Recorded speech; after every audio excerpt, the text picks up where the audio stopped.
reminder and conflict of interest. This meeting is held with no intent to collude or engage in any matter that might contravene competition law. Conflicts of interest must be declared, and if required, members recuse themselves either before or during the meeting, as and when they become apparent. I believe Caroline had asked all members to please put their company names in the chat, and this is to ensure that we have a quorum to continue the meeting. For those who are just joining, if I could please ask you to put your company name in the chat, as Nikki does a count to see whether we have a quorum to proceed with this meeting. Nikki, if you could, as soon as we do have a quorum, please let me know, and I will continue.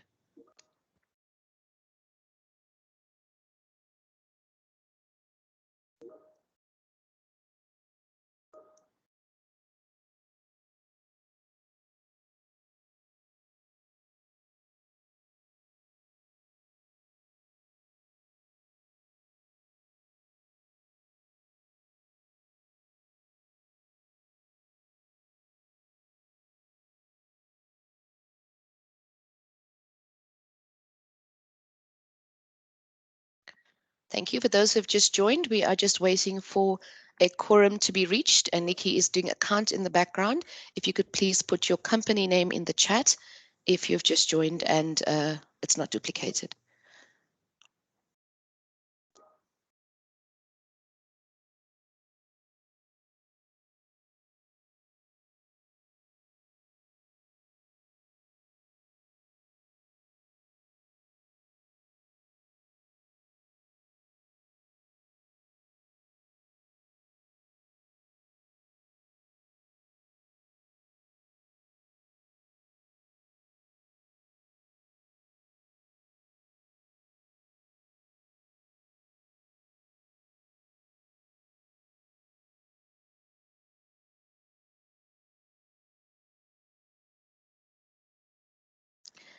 Nikki, can I just check? Are you still counting and we haven't reached a quorum as yet?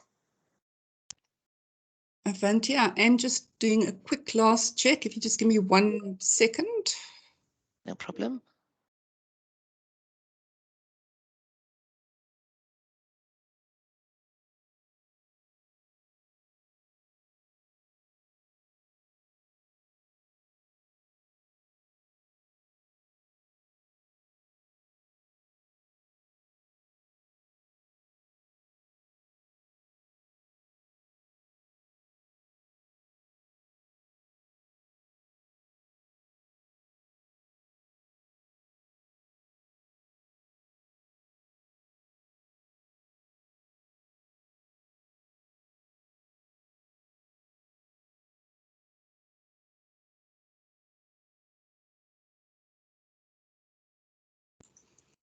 Avanti, we do have a quorum, so we can go ahead. Thank you, Nikki. We confirm that the quorum has been reached for the annual general meeting, and we declare the meeting open. Thank you. We have received apologies from several companies. They're on the screen for record-keeping purposes and for your information.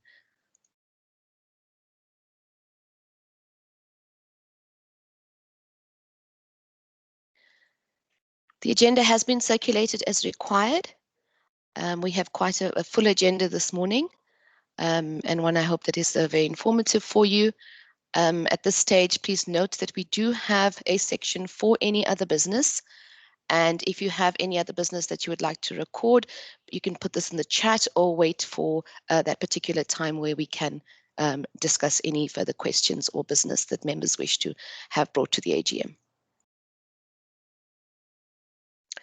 I'll now hand over to Tanya.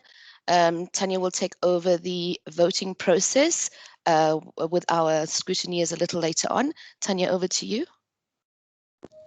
Thanks, Avanti, and good morning, everybody. Thank you for joining us this morning.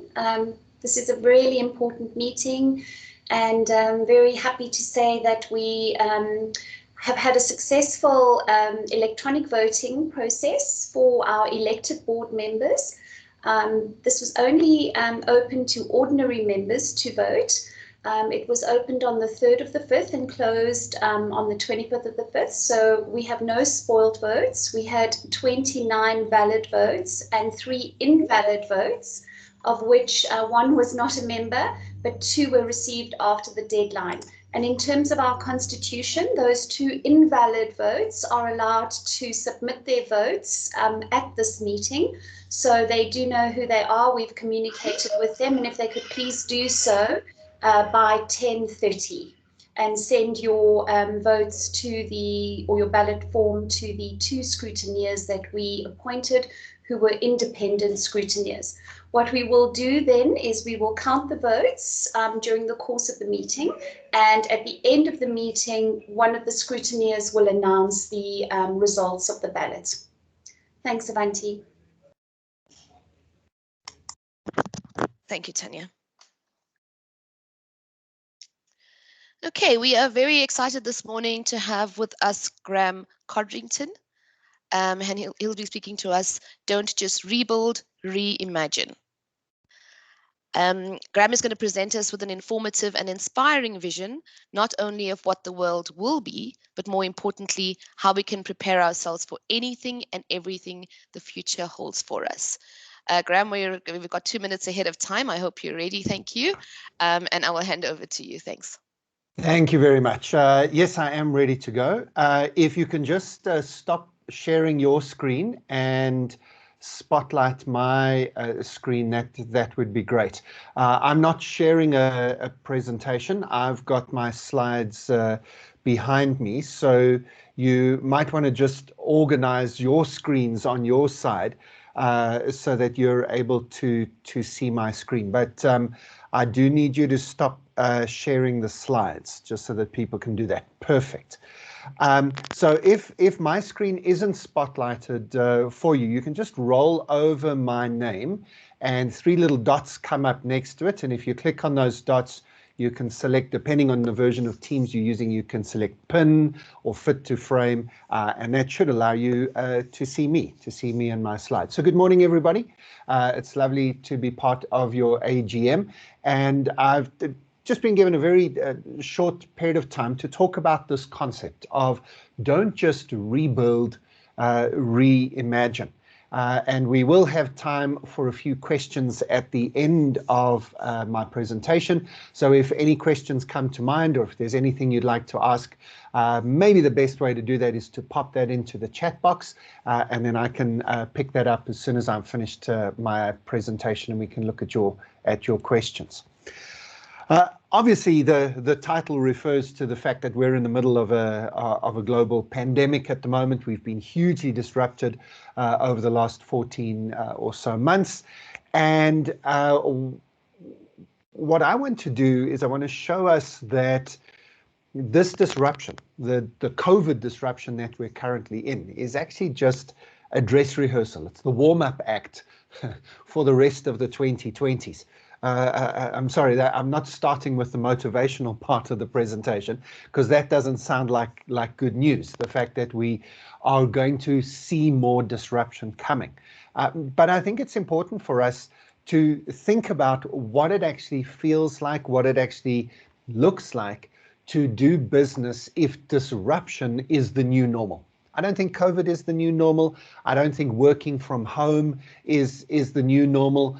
But I don't think that we're going to go back to the way things were. And I suppose from your industry's perspective, there are some important considerations there, and some things for you to think about. Because I think too many people in too many different industries are just waiting. They kind of, let's just grit our teeth, hang on a little bit longer. Hopefully we'll get through this third wave that seems to be emerging. We'll come out the other side, we'll all get vaccinated, and then we can get back to the way things used to be. And I think in every aspect of society, in every industry, every sector of the economy, I think we're going to see that we're not going to go back to normal. So, 3 things. The first is a quick update on where we are in South Africa with the current disruption. Then a few thoughts on why I think we're going to continue to be disrupted. And then lastly, just, okay, so how do we respond? So just a quick update as to where I think that we are. This comes from the work that our scenario planning team does at Tomorrow Today Global. And we've been keeping our eye, obviously, on COVID. And where we are now, I've already mentioned it. We're at the start of a third wave. It seems inevitable now that the third wave is underway. And if previous waves are anything to go by and international trends are helpful, and I think they are, we will see the third wave building momentum through June, with hopefully a peak just in the last week of June. And then we've done pretty well over the last year in South Africa to, when we identify a wave emerging, to deal with that wave and then come off of that peak fairly quickly. We obviously don't want to see in South Africa what's been happening in India, what's been happening in Brazil and elsewhere. So I'm not into making predictions. That's not what I do. We look at scenarios, but I would not be surprised if our president called us to a family meeting in the near future and announced, maybe initially just begging us, asking us, as he's done before, to think about going back to slightly harsher lockdown conditions, maybe even imposing moving to a level 2, which might impact schools again. It will certainly impact school activities around sports and extracurricular, and probably any form of kind of gathering, and hopefully won't impact the hospitality sector too much. We're obviously underway now with the general vaccination process, looking at all the over 60s. The next wave of people to be vaccinated will be frontline workers, and I really hope that they prioritize teachers in that process, as well as other people, like people who people who do checkouts at shops and bank tellers and things, people who need to be in front of the public every day. It would be great if they were next. And then the vaccination just continues. In the next week or two, we should double the number of vaccine doses that we get. Now, at the moment, we are constrained not by any of our constraints internally in the country. Everything seems to be running very smoothly. We are constrained mainly by our ability to get vaccines. And that's not our fault. That's just a global supply issue. There's very little our government could have done or can do more now to get more vaccines. We're just in the process, but of course we hope that we bring on board some more production facilities, and there seem to be some available here in South Africa. From an economic perspective, I think there's actually quite good news in the system. It looks as if countries that do get their vaccination processes underway, after slow starts, they speed up. I think we'll see that as well. We should be well in line with the best predictions by the end of the third quarter. Which means that moving into October, November, December, we really hope we can be reclassified to amber or green status for international tourism, give our tourism sector a big summer boom, which would be great. But many other sectors are doing fairly well. Obviously, e-commerce, banking, telcos all had really great years this past year, and good looking ahead. Even Eskom managed to turn their debt situation around in the last quarter. Who would have thought that? And I saw Barloworld's results coming out, turning a massive loss into a big profit this year. And we're being driven by a commodity boom, by the need for new investments in emerging markets. The rand is looking strong, although it's probably now fairly valued. And yeah, so I'm giving you an upbeat view here that yes, there's a third wave in the next few weeks. Yes, we're going to have to deal with disruption from COVID for the rest of this year. But I think that longer term indicators are looking up. However, let me go back to where I started. I wanted to position where I was going very clearly and carefully, because whatever happens with COVID, whatever happens over the next few weeks and months, we are experiencing deep structural change in society and in the economy and in different parts of the world. And that is never going to go away.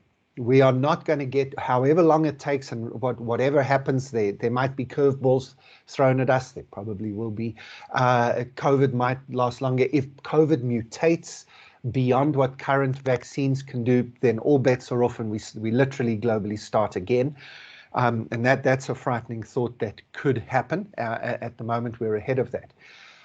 But then, 2022, 2023, 2025, 2027, as we look ahead and as you start to do longer term planning, we've got a lot more disruption coming. And you've heard these stories at every meeting you've been to in the last 10 years, because it's the digital transformation of industries and sectors and society with the fourth industrial revolution coming our way. And if we think about the medical environment, of course, you are probably, at least in my top 3 of examples that I use for other industries, to say, let's look at the medical side of things to see how digital transformation will change our world. When these smart watches that we wear don't just measure your footsteps and your heart rate, but they can measure blood pressure, body temperature. If you're a diabetic, they can measure insulin on a 15-minute basis, all integrated with predictive data analytics. And then you can add things like remote medicine through virtual reality, and the list goes on and on and on, right?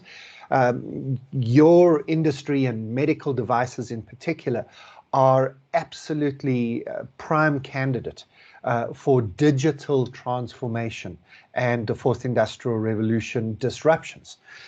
Add to that massive disruptions taking place, and that will continue to take place in geopolitics. I think we'll see supply chain shifting dramatically. COVID is part of that, but I think we're going to see geopolitics changing globally, and of course, economic circumstances changing dramatically around the world. Part of that has again been exacerbated by COVID, with massively increased, again, wealth inequality. This is not just a South African statement, but it's as equally true in South Africa, maybe more true than anywhere else in the world, that we have wealth inequality and we're going to have more of it. And it's interesting that the government is, in terms of their talking about NHI, which is part of what the government wants to do to kind of bridge some of that gap, especially in the medical environment.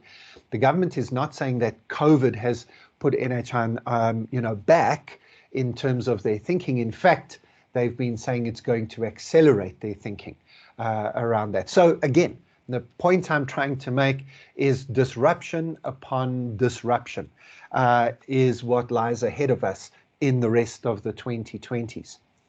So how then, if that's the broadest sort of brushstrokes I can give of that, and again, I'm happy to take questions. We'll have a few minutes for Q&A. So if you want to throw any particular questions at me, feel free to do that in the chat box. Maybe is the best way to do that. But how should we respond? That's maybe more important than a picture of possible future scenarios. And obviously, if you're in a crisis, and if the COVID disruption, if lockdown, if a potential third wave, it puts you in a crisis, well then, do crisis management stuff. That's not where my expertise lies. But if you've been able to survive the crisis, and I think that remarkably, many companies, many industries have maybe done a lot better in the last 12 to 14 months than they might have anticipated that they would. Of course, individuals in the system are experiencing this in very different ways. It's been a very good year to already be rich. The world's billionaires and upper millionaires have basically increased their wealth by about 44% in the last 12 months, whereas about 20% of the world's workers have lost their jobs. Kind of shows you the system might need a little bit of updating and upgrading there. But But I think most of you, and from what I know and from what I can see from doing a quick analysis of the industry, most of you are kind of beyond the crisis mode. So maybe crisis is not the right word, maybe just disruption. You're in a state of disruption. And I think that the biggest danger right now is to just grit your teeth and try and hold on, get out of disruption and get back to the way things used to be. I think instead what we need to be doing is saying there's an opportunity in the middle of disruption, in the middle of a crisis, to learn how to be successful during a time of crisis, to learn what it feels like to be in an adaptive mode, to be responsive to change, agile, flexible, adaptive, whatever words work for you, to actually learn those skills. And that's why we called this little section at the start of your AGM, just to maybe get you into the right mind frame for the AGM, but also set you up for your thinking about the rest of this year and your plans into 2022. Don't just aim to rebuild what's been bruised and broken by COVID over the last 12 months. Don't just aim to hang in there until COVID's over and then get back to the way things were. Rather, reimagine. And now, if I had an hour, I still wouldn't be able to finish unpacking what I mean by reimagine. Let me give you a few examples of what I mean. I think we have to reimagine what the office or the workplace is for. A lot of people, again, are saying, well, I can't wait to get back to the office. But I think we need to ask the question, why? What is it that you are missing about the office? Because I'm sure you're not missing rush hour traffic. I'm sure you're not missing having to get dressed up every day. A lot of you, if you look in your cupboards, your clothing cupboards, you'll see there's a whole lot of clothes you haven't worn in 12 months. We call those our work clothes. I mean, you literally won't wear them if you're not going to the office, which is an interesting thought, right? Yeah, just, I suppose, I don't know, maybe this is too much information at a formal AGM, but the official footwear of the pandemic is this, right? Yeah, I got dressed up for you, but I'm not shy. I'm not embarrassed to say I'd rather keep my feet warm while we're in a Zoom meeting. I don't know when last I wore some of the wonderful shoes that I've got. It's a silly example maybe, but it's an example of us saying there's a whole lot of stuff we don't miss about the office. As I say, rush hour traffic is probably your best good example there, rather than just my footwear. But surely we should be having the conversation about what is the office for?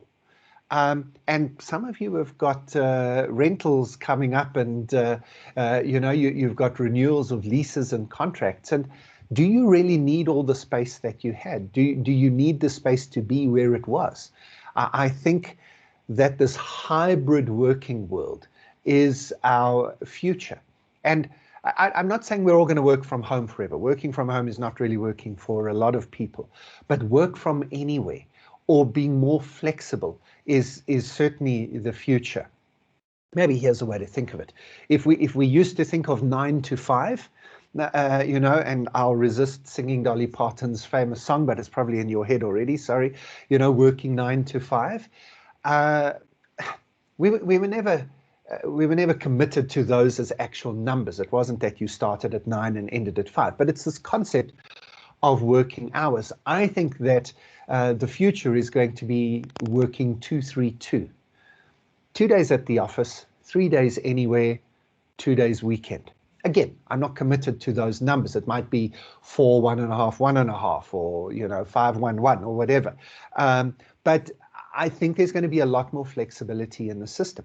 Certainly in your industry, I think that there's going to be people wanting us to remain virtual for some of the things that we do. I think it's going to be a long time before some of your sales reps are allowed back into medical facilities. I think medical facilities might say, you know what, we didn't have flu last year. I mean, literally, we didn't globally. We just didn't have a flu season in 2020. Maybe there's something about limiting the number of people who can come into a medical facility and limiting handshakes and, you know, sanitizing a little bit more. And I think that we're going to be in an environment where, certainly in a sales rep situation, doctors might be saying, no, let's just have a Zoom meeting. Let's just make sure that we do that in a virtual way. I think the medical profession, again, is going to change dramatically, where a year ago, doctors and patients might have said, no, we have to meet face to face. That's the way the medical system works. I think a lot of people now are saying, well, it's okay to WhatsApp my doctor, and doctors are saying it's okay to have a Zoom call with my patients. And maybe, as I said earlier, go a step further in the next few years and use virtual reality, right, in how we connect and engage. So, we've got to be thinking about this. Let's reimagine and go a step further. If it doesn't matter where you work, if you're not going to the office, why do we have to keep office hours? If it doesn't matter where you work, then maybe we should also be reimagining when we work. Some people work better between 5 and 7 in the morning. They're up that time of the morning anyway, get a bit of work done before the family wakes up. If the kids are doing homeschooling again for the next few weeks, well, maybe then it's better to be with the kids from 8 until 10.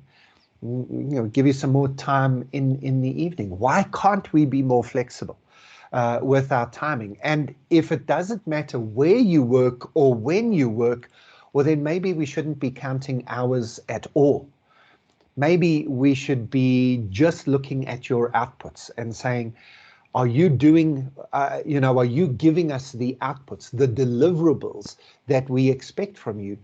And if the answer to that question is yes, why am I worried about your hours at all? Do you really want to buy hours from people, or do you want to buy their outputs?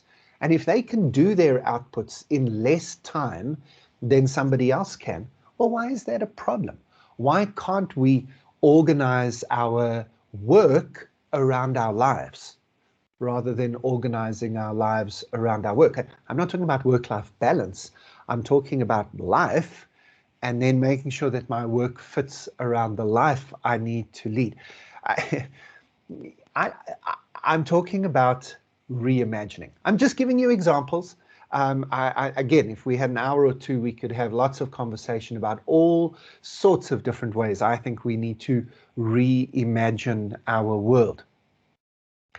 Again, we can chat about that. We'll have a few minutes to chat now if you want to go into the chat box. But let me just finish with a practical suggestion and then a thought for you, and then we can take some Q&A. If we're going to need to reimagine and rethink how we do things, and if my suggestion, my example to you this morning is one that connects, if it's a good example for you of maybe we have to update our thinking about what an office is for and how we do our work in terms of meeting with our customers and our clients, meeting with the HPCs and the doctors and medical professionals. Well, then maybe one of the practical outcomes of that is that you need to reimagine what you do and how you set yourself up. So let me just show you what I've done, what I've reimagined in my work is I took our garage, that's where I'm sitting at the moment, and I turned it into a little studio. Now that sounds very grand when I say it, but let me just show you what it is. Basically behind me is a green sheet, and it literally, let me just take my camera and show you here. I mean, can you see that? It's literally, I went to a linen shop, spent 200 Rand and bought a green sheet. And have literally masking taped it to the wall, right? So, I mean, it can appear a little bit like a TV studio because now I can put a background behind me. That's just a virtual background behind me, but because I've got a solid wall of color behind me, I can get very crisp. And then all I need is some lighting. And you can literally buy these ring lights. Again, these cost about 200 Rand on Takealot. Just do a search for ring lights. They just plug into the USB port and switch on. Boom, there we go. Got a nice little glow on the side of my face. You need 3 of those if you're going to do this properly. 2 point to the wall behind me, one points to my face, lights me up like nicely, and then the only other thing you need is a microphone, either one like that or just an external microphone. So you're not using your laptop's microphone, which is designed to just take every single noise that happens and throw it at the Zoom or the Teams meeting. Why am I showing you this? Why am I getting so practical? Because if you are going to reimagine, it doesn't have to cost you a lot of money, but you just have to change your mindset about saying, if this is at least going to be a chunk of the world I live in for a reasonable amount of time, then it's more than the next few weeks, it's months, it's probably years. Well, then maybe I need to do just a little bit of work on something I haven't done before, like putting a little studio together for less than R1,000. You can make yourself stand out when you do meetings, when you have client calls, when your sales reps connect with the industry. They stand out from the crowd. They pop on screen. Isn't that reimagining? I hope so, and I hope that I've got you thinking about it. So let me finish with a story, and then I've left us about 5 minutes for questions. Let's say I asked you to brainstorm how to reimagine a caterpillar. So we've got a brainstorming team together. If you were a caterpillar, you might say, well, I don't like being eaten by birds. So can you make me smaller? Can you make me less colorful? Can you make me faster, leaner, meaner, whatever? That would be an improvement to a caterpillar. If you were an artist or a photographer, you might say, no, that's a little bit scary if that was life size, but still look at that beautiful photograph. So make it more colorful, make it easier to photograph. Of course, most of you are ahead of me on this example, but hey,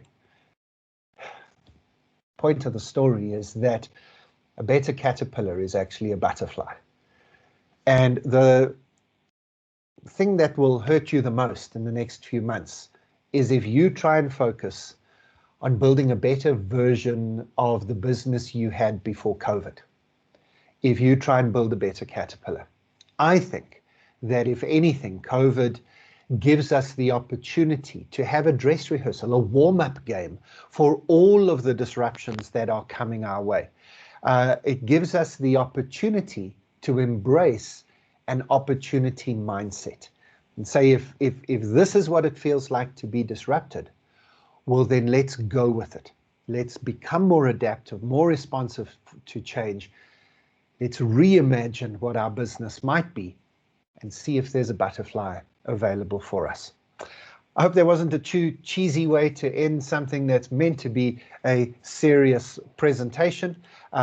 If you would like more information, if you'd like to connect with me, maybe go to YouTube or LinkedIn, where I regularly put up information, articles, short videos to just inspire you and your team to think in these ways. They're all for free, so go and check them out, follow me, subscribe in those ways. But now, as I said, we've given ourselves just a few minutes to answer any questions. I am going to quickly pull up the chat box and see if there are any questions in there. So please, if you do have any questions, pop them into the chat box. Otherwise, if you don't have access to the chat, just raise your digital hand and I can invite you to just have a quick chat. We've got just a few minutes to do that. Madeline, you ask, what ideas do you have to break the monotony of endless conference calls? Absolutely. Madeline, this is now going to sound like I'm a bit in selling mode. I actually put together an online course that is called How to Run Awesome Online Meetings. So if you go to my website, grahamcodrington.com, it'll cost you, I think, like $25 or something ridiculous, but you can literally go and do it. But let me answer your question.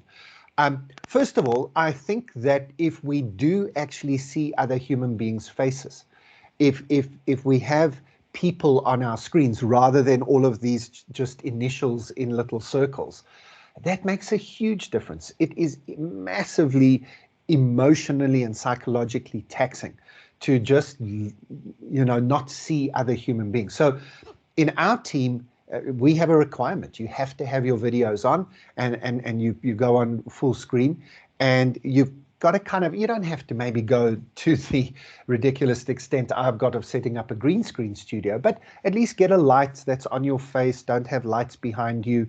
Set yourself up so we can see people.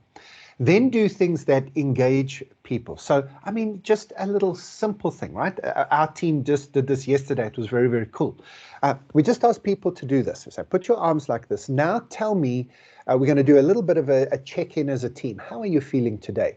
This is horrible, right? This is 0 out of 10. This is 1, 2, 3, 4, 5, 6, 7, 10 out of 10 over here. So then we got a team of about 15 people, all on the call. Everybody's saying, somebody's saying here, somebody's saying here.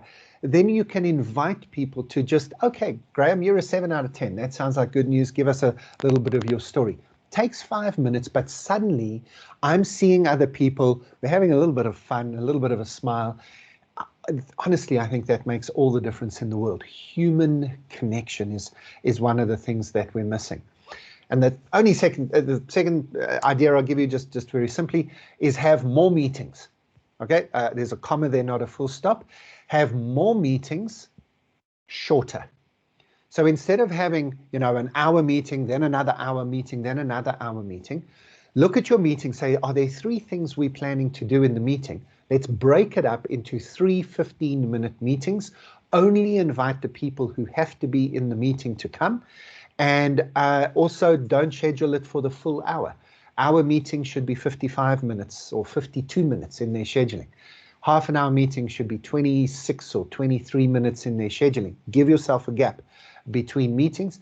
If you have more shorter meetings, literally 15 minutes, in, out, thank you for coming, job done, it'll make a big difference. So Madeleine, there we go, some practical ideas for you. Amanda, last comment, and then I'm finished, and I'll hand back for you to get back to your AGM. Amanda says, feel this is just as much about how we do business as what we do. Absolutely. And that's kind of why I was happy to say I can do a 25-minute presentation on this. I could do a 3-hour workshop on reimagining, and I've tried to give you a few practical ideas just to show you I intend for you to think about this practically. But actually, the big issue, Amanda, is a mindset shift. The mindset shift that says we're not going back to the way things were. This is an opportunity to reset a number of things, to leave a whole lot of things behind. I go back to the example I gave in the presentation, and maybe it's a great place to end. Rush hour traffic. What was that all about? It's the stupidest thing that we have done in the last 100 years. That we all decided to go to the office at exactly the same time every day, and then all decided to leave the office at the same time and go home every day together. Ridiculous. And a lot of companies were not prepared to give their staff flexibility, up to 14 months ago, because they thought that they wouldn't get enough out of their people.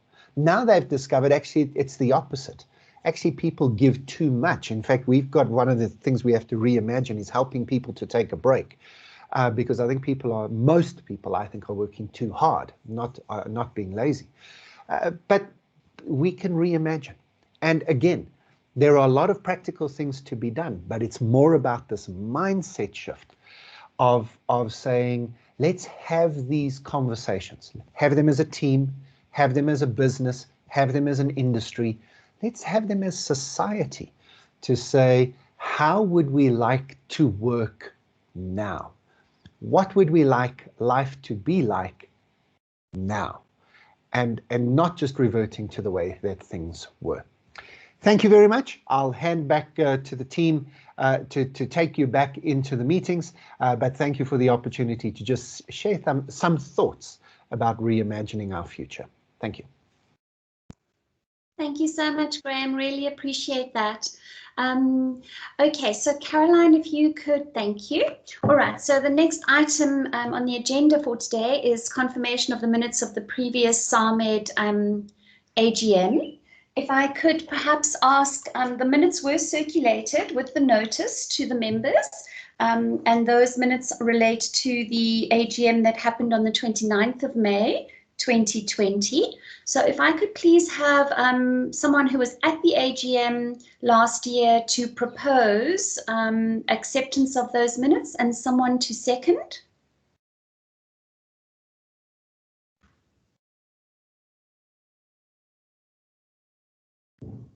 Thank you, Monica. Monica's proposing, and I didn't see one other. It's Vitor. And Vitor, appreciate it. Thanks.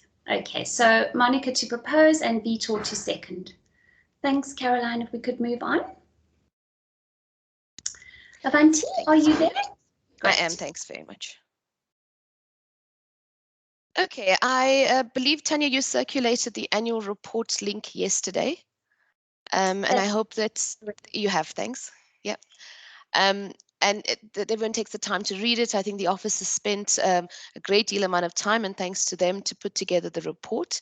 Included in the annual report is the chairperson's report, and I'll take this opportunity before we go on a break just to highlight some of the areas from that report.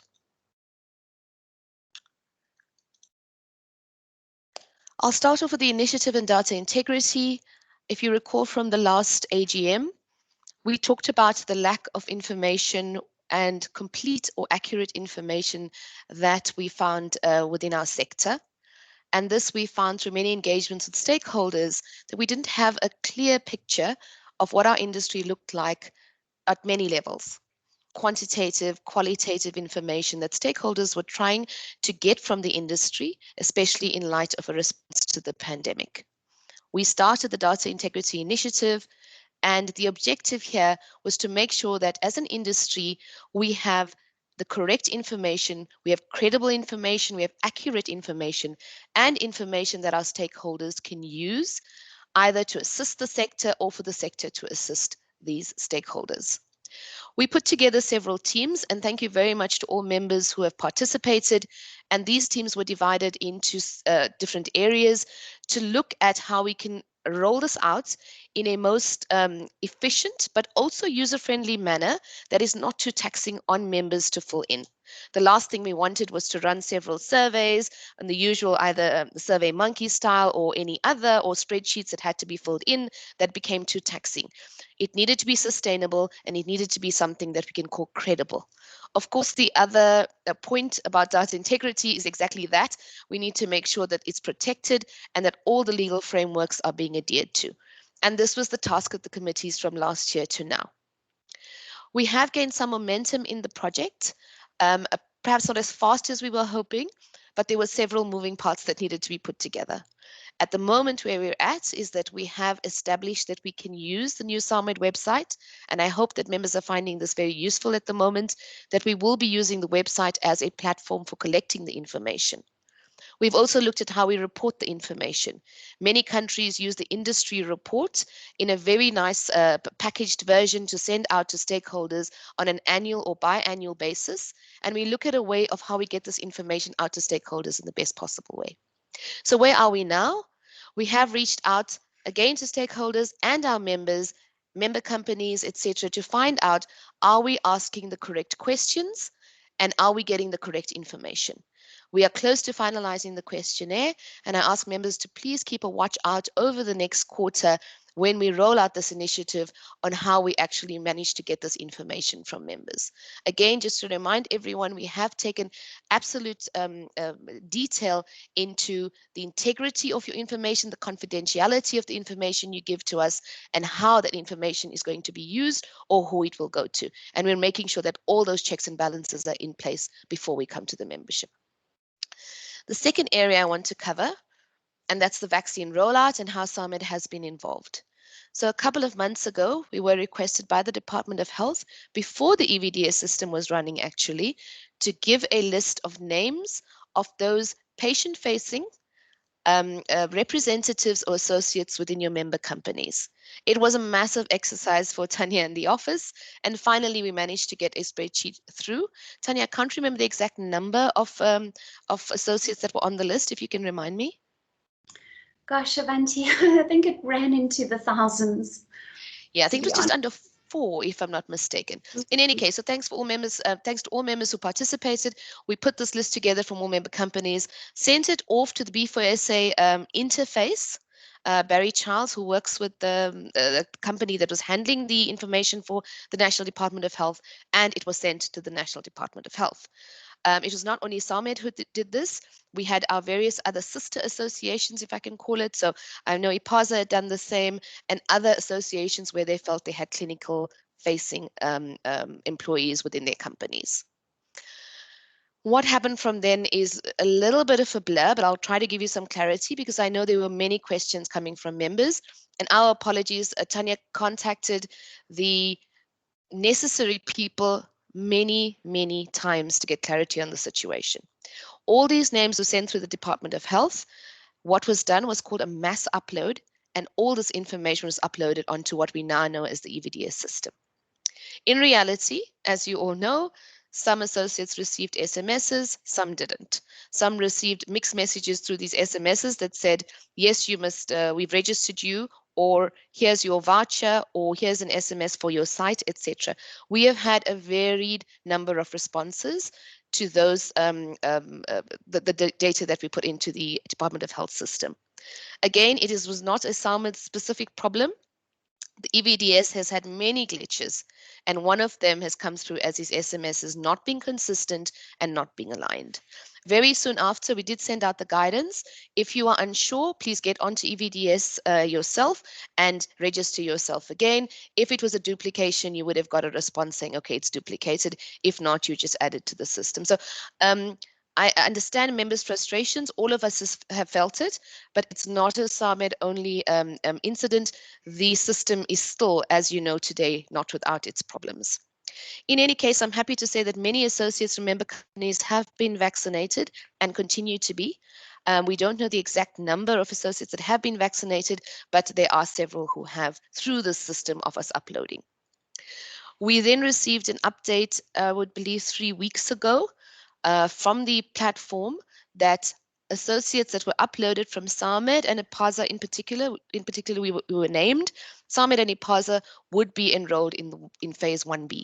So as you know, 1A were those members, were those clinicians or healthcare workers that are directly patient facing, and the next one, which is 1B, would be healthcare workers that are not necessarily patient facing, but go under the definition of healthcare worker.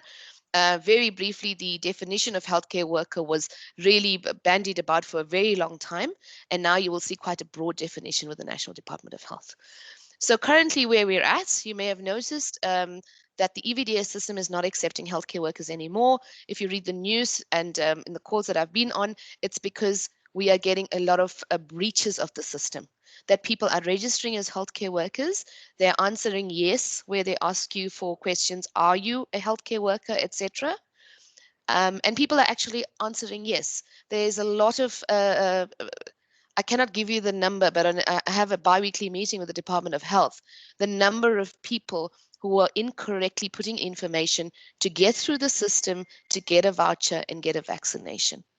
I won't go too much into that. As unethical as the behavior is, it has been happening consistently, which is why the system is now only accepting over 60s. We have raised this as an important problem for our industry and healthcare workers in general who are not on the EVDS system. In my call on Tuesday, we were assured that the Department of Health is going to roll out another system called Vaccines for Healthcare Workers. Out of interest, if you want to check, I think it's not written in full. I think it's VX8CW. I checked it yesterday. That will be specifically for the healthcare workers who have not been on the system as yet. But the office will definitely keep you posted. We have red flagged this, that if you're not on the system as yet, and you are a healthcare worker by definition, then there will be an opportunity for you to register again. If you go onto EVDS right now, if you say no to over 60, you're not included. Once again, as a reminder, it was really because of the breaches of the system, and they haven't managed to close those breaches as yet. SAMED's action with the vaccine rollout program, we have a bi-weekly meeting. It's a Tuesday night and Thursday night. This meeting runs from 5 to 6, almost always never lasts the hour. It's quite longer than the hour actually, where we discuss with the National Department of Health, and this is through B4SA. So as you know, we are BUSA members, and B4SA is a very active partner in the rollout process with government, and SAMED is part of this group that meets with the Department of Health twice a week. At this meeting, we discuss all the practicalities around the vaccine rollout. In particular, the biggest problems right now, of course, the health sites or health facilities, and that there are not enough health facilities to roll out. So we have several work streams, and if you attend the B4SA updates, and I hope you do, they're very interesting and informative. The work streams then discuss exactly what is going on. We have a logistics work stream, we have a health facility work stream, we have the healthcare worker work stream, and the last one is an overall one on the EVDS and communication system. Our part in this obviously is to make sure that the sector is confirmed within this rollout of 1B, and to make sure if they need anything from the sector. As you know, all ancillary devices go through a tender system, so that is not the issue we had with PPE, where we had to come directly to members to check. That is a tender system managed by the National Department of Health, so it doesn't form part of the scope of this meeting. I see there are some questions, and if you don't mind, I'm just going to take them towards the end, because there's just one more slide to go for the presentation. So in these bi-weekly meetings, I can tell you that currently the most highlighted, I would say, challenges that the Department of Health is facing is, one, not enough healthcare facilities to roll out in the numbers that are required. But secondly, to make sure that this vaccine, which requires the temperatures, as you may have seen, the temperature requirements are not so stringent anymore, that these sites can manage it, that all the vaccines that are delivered to a site can be used. So if there's the delivery of a certain amount and volume, and these are prepared or everything's taken out of the cold chain, etc., that it has to be used. It's a continuous, I think, challenge, but the private sector is partnering very well with the Department of Health to get this done, as well as from a communication perspective. And we have noted that there are some communication glitches. Again, if you go onto the sites now of the Department of Health, I see it's quite a few days behind, but these are the kind of things that we're trying to address on this forum. I want to just look at the questions, maybe if it was healthcare workers who are registered have still not received. That is correct. Monica, if the healthcare worker has received a confirmation SMS, that is the first step. So I think if you've got, and for those of you who've done it, it would say, this confirms that you've registered. If you've confirmed that you're registered, the plan is that over the next 2 weeks, and it keeps on moving week per week, that these healthcare workers need to be vaccinated. And someone suggesting that we perhaps do a survey, thank you to Neil Fencer, on those that have actually been vaccinated. And perhaps we can look at that in companies as to who's been vaccinated. Thank you. With whom from B4SA do we meet with? Are you talking on a bi-weekly basis, Neil? If that's the case, then Tuesday and Thursday meetings are with the B4SA stream leaders. That is available on their website, but I'm sure we can push that out. They do a weekly update, and the office does send that out to members. We don't meet directly with B4SA in terms of a one-on-one SAMED B4SA. We're part of this group that meets twice a week. If there are questions from members, please make sure that you send them through to the office. As on Tuesday, I did bring up the matter of where would our associates go if the site is now closed, where do we go? And they led us to this Vaccines for Healthcare Workers site that should be up and running very soon. Will SAMED let us know when the next ATW vac is available? Sure, that's actually currently, remember there's still quite a bit of the Pfizer vac available. J&J is expected at the end of June only, but there is still a lot of the Pfizer vaccination, and those were intended purely for the healthcare workers and for the over 60s. So the aim right now, I think they're trying to tighten the system to make sure that it's only over 60s and healthcare workers.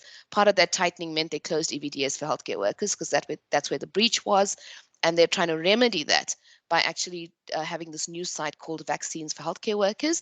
As a matter of interest, thank you, Neil. Neil did assist us with Prof. Webster, who's managing this Vaccines for Healthcare Workers. And Neil, we might actually reach out to you again because once that site is open, we can assist our members with getting on if they have not got onto the original EVDS system. Thank you. And just as a reminder, there's weekly or I think it's every 2 weeks that B4SA does have a webinar on exactly what is going on. They are really the drivers with the National Department of Health, and they often have the National Department of Health on the webinar to explain the vaccine rollout and how things are going. I see a hand. And I'm unable to see who it is. I'm happy if the person wants to. It's Neil. Yeah. It's Neil. I got you. Thanks. Yes. Yeah, sorry, apologies for the questions, and I think you've covered most of them. And I obviously appreciate the challenges on the system. I just didn't quite get clarity on if we know that our members are actually accepted and included in the healthcare workers. Did you say that they are, or they just need to register on the EVDS? So the original list of names that Tanya had sent out, those just under 4,000 names when we did the first call, that's been included in 1B. If associates were not on that original list, I would encourage them to go onto the EVDS system, just not today because it's closed for healthcare workers. But when I'll ask the office to push out a notice to membership when this vaccines for healthcare workers site is now available. That's how they're trying to close the breach in EVDS. It's a separate site altogether. And Neil, Prof. Webster's managing that. I'm not sure if you maybe want to reach out to him for us as well, just to find out what our process is for those that were not in the original amounts that SAMED had sent a few months ago, or have not been able to register before the system closed down. But my understanding is as long as you've registered before the system closed down, you are included in phase 1B, which is currently being rolled out. But I do think Prof. Webster would be able to give us more clarity as he started off in the conversations with you. Yeah, so his response previously was that, 1B had actually started, well, it would have been 5 weeks ago now, 3 weeks ago at the time. That's correct. Yeah. And yeah, so I think that's where the confusion is, that they can't 100% confirm that all those members are accepted as healthcare workers. And I think that's why, and I've just done, and that's why I'm suggesting the survey, I've just done a bit of a snap internally. And we have, lots of staff that are registered, very few that have got voucher numbers. We have staff who can get appointments, whether they have a voucher number or not. We have staff in regions who can't get appointments.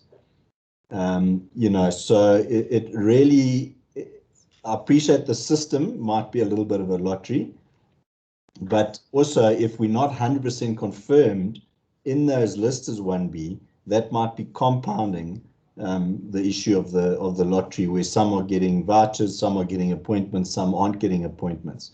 And I think that's why if we are able to consider doing a SNAP survey for members, that might assist you in the discussion with B4SA to say this is actually what's happening. Is it purely system error, and or it doesn't seem that the members are actually included in this list? Thanks, Neil. I'll take that up. So today, being Thursday, the meeting will be this evening.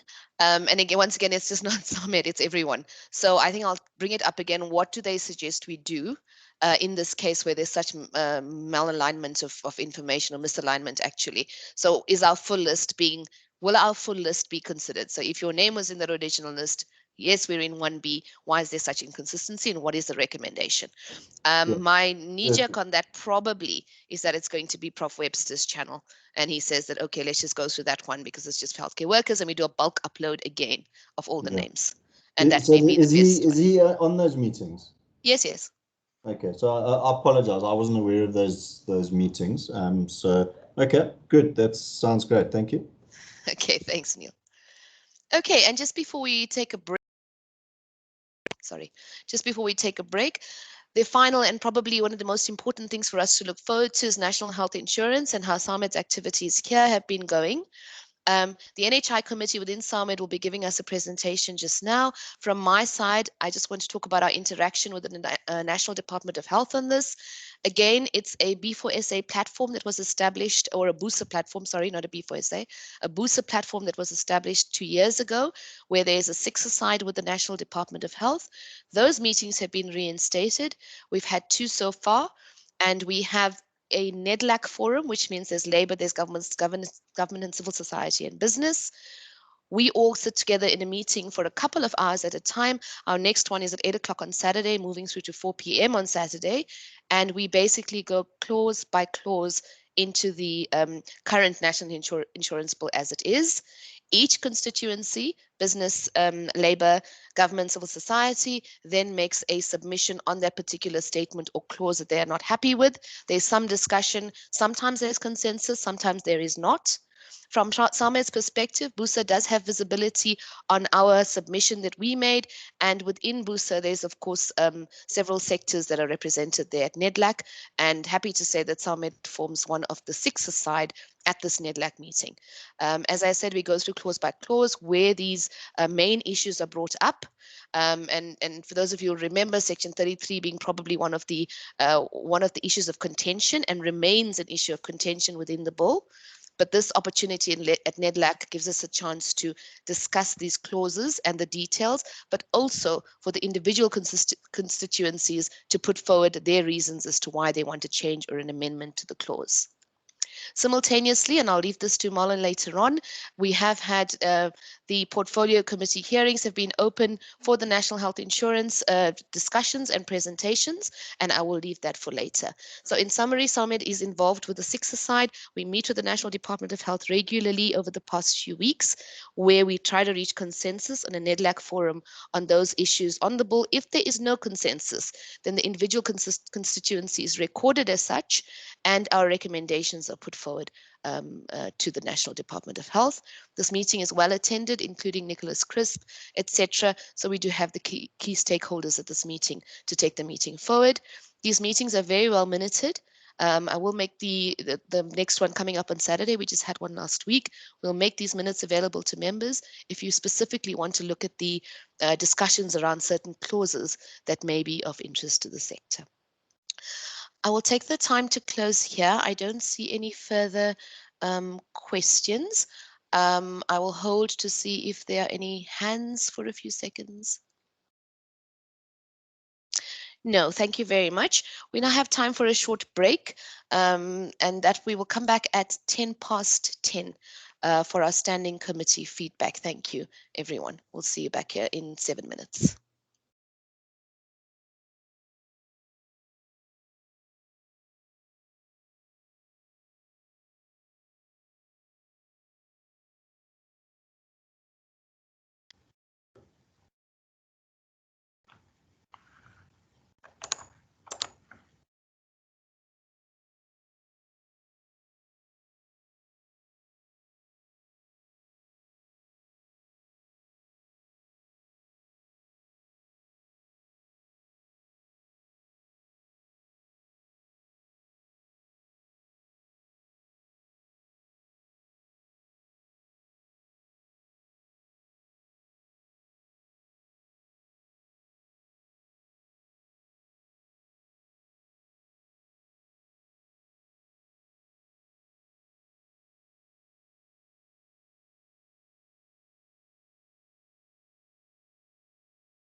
Okay, thanks everyone, and welcome back from the break.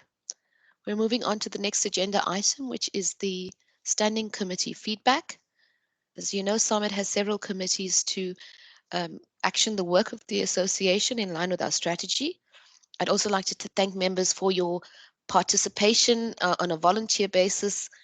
The committees is where the work actually gets done, and we're really appreciative for members giving their time to these committee meetings on a monthly basis. Thanks. For our first committee feedback, we have Madeline Pierce to give us feedback on the regulatory committee. It's one of our biggest committees and one of our most active committees. And of course, the work continues with regulations just published. Thanks, Madeline, if you are ready.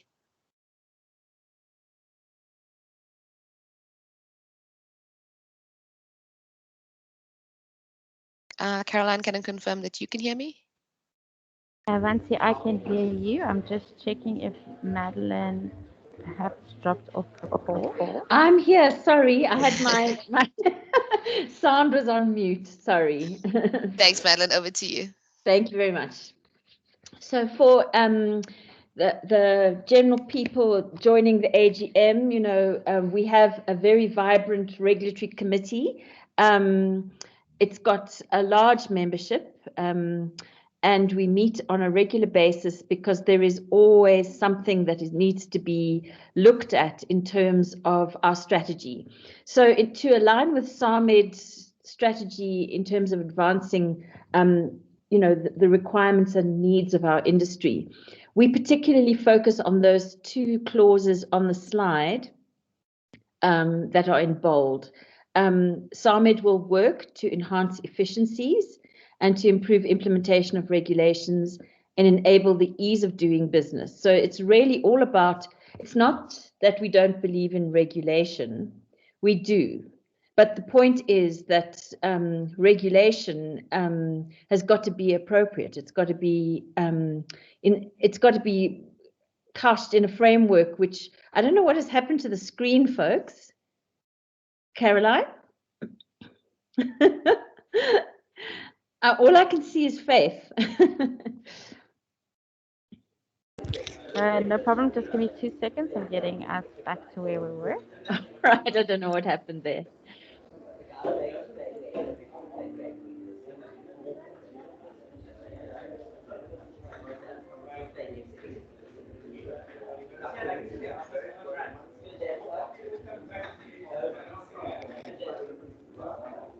There we go, Madeline.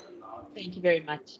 So first of all, it's all about ease of doing business. We want to make sure that we can somehow influence the way that we are regulated so that all of you as SAMED members can actually do your business without impediment that is not necessary. And then also we will work to build coordinating mechanisms to address fragmentation and duplication in regulation and policy to create congruence and cohesion for the ease of compliance and doing business. So we want all our members to comply with the law, but we also want it to be done in such a way that you don't have to duplicate or you don't have to deal with multiple regulators where it isn't required. So moving on to the next slide. As I said, we've got about 40 members in the regulatory committee. We have a monthly meeting, so we have had 4 committee meetings so far in 2021. And we also have regulatory forums. Please do look out for the regulatory forum notices from Caroline in the office, because that's where we tease out some of the latest things that are happening with regulation, things that people are struggling with. It's not a forum for specialists. You can go in as a person who doesn't know much about regulatory and learn a lot, and maybe can even help you with your daily work. So what I would like to highlight today is, as of last Friday, we have a draft new set of regulations published in the Government Gazette, and there is a 3-month comment period. So that means the deadline for commenting would be the 20th of August 2021. What I would like to say is, you know, obviously the regulatory committee will pull this apart. We've asked for a legal analysis from Elsabe Klink and Associates, who's our go-to lawyer on health law. And we also encourage you, each member, look at that set of regulations. It's a 50-page document, And some of those regulations will have greater or lesser impact on you as your business. So look at it too. By all means, feed your comments to SAMED, and you can also send your comments in separately. So the more that people comment and the more that people say the same thing, the more gravitas it gives to those particular comments. So I would encourage you to look at it. At first glance, it doesn't seem like a lot of our issues have been addressed. It doesn't look like there's a massive departure from what we saw before, but maybe my analysis is premature because it is in the detail that where you get tripped up. Next slide, please. So just to point out some of the regulatory issues that we are still putting in front of the regulator, SAHPRA, South African Health Products Regulatory Authority. We have struggled this past year with the way that communication happens.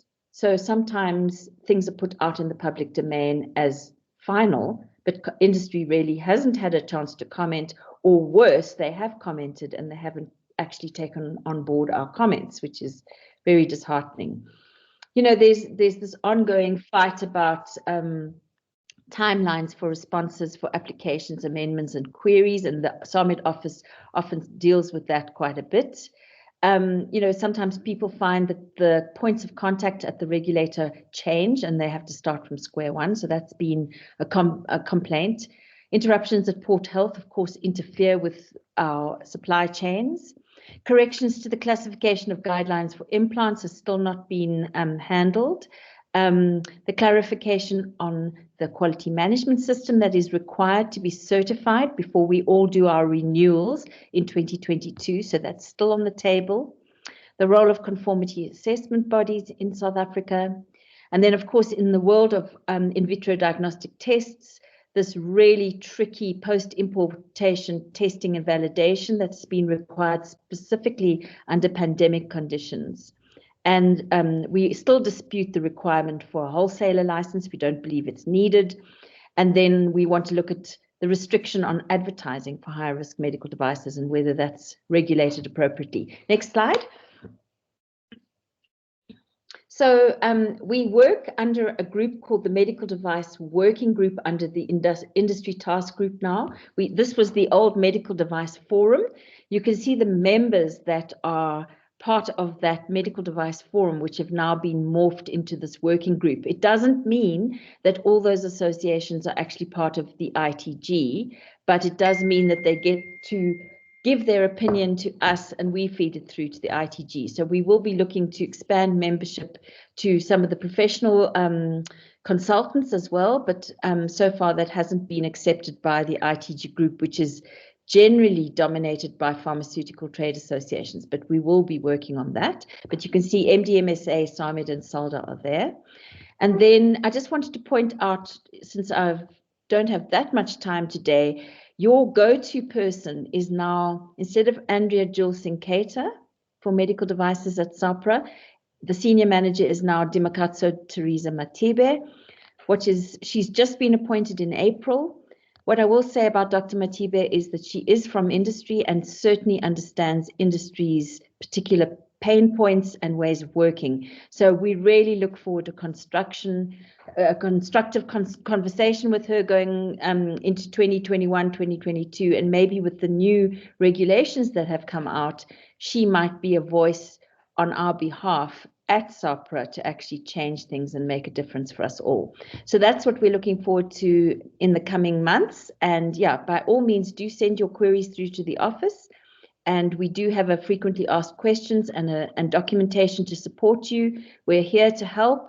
And if you're finding that there are issues, you know, please do let us know. And that's pretty much all I have. Thank you, Caroline. Thank you very much, Madeline. Appreciate that, and all the hard work that your committee does. Really, I know because I sit on that committee as well, and so thank you so much. We appreciate it. Next up is the Market Access Committee Chairperson, and Monica, I see, is going to present on behalf of Linda. Over to you, Monica. Thanks, Tanya. Morning, everybody. So as the previous slide said, I am the Vice Chair of the Market Access Committee. Linda, our chairperson, was unable to join us this morning. So I'm just going to take you through a couple of the things that the Market Access Committee deals with on a regular basis. So for those of you who are unfamiliar with the committee, we focus mainly on dealing with stakeholders on behalf of SAMED members, focusing specifically on the procurement and reimbursement sectors.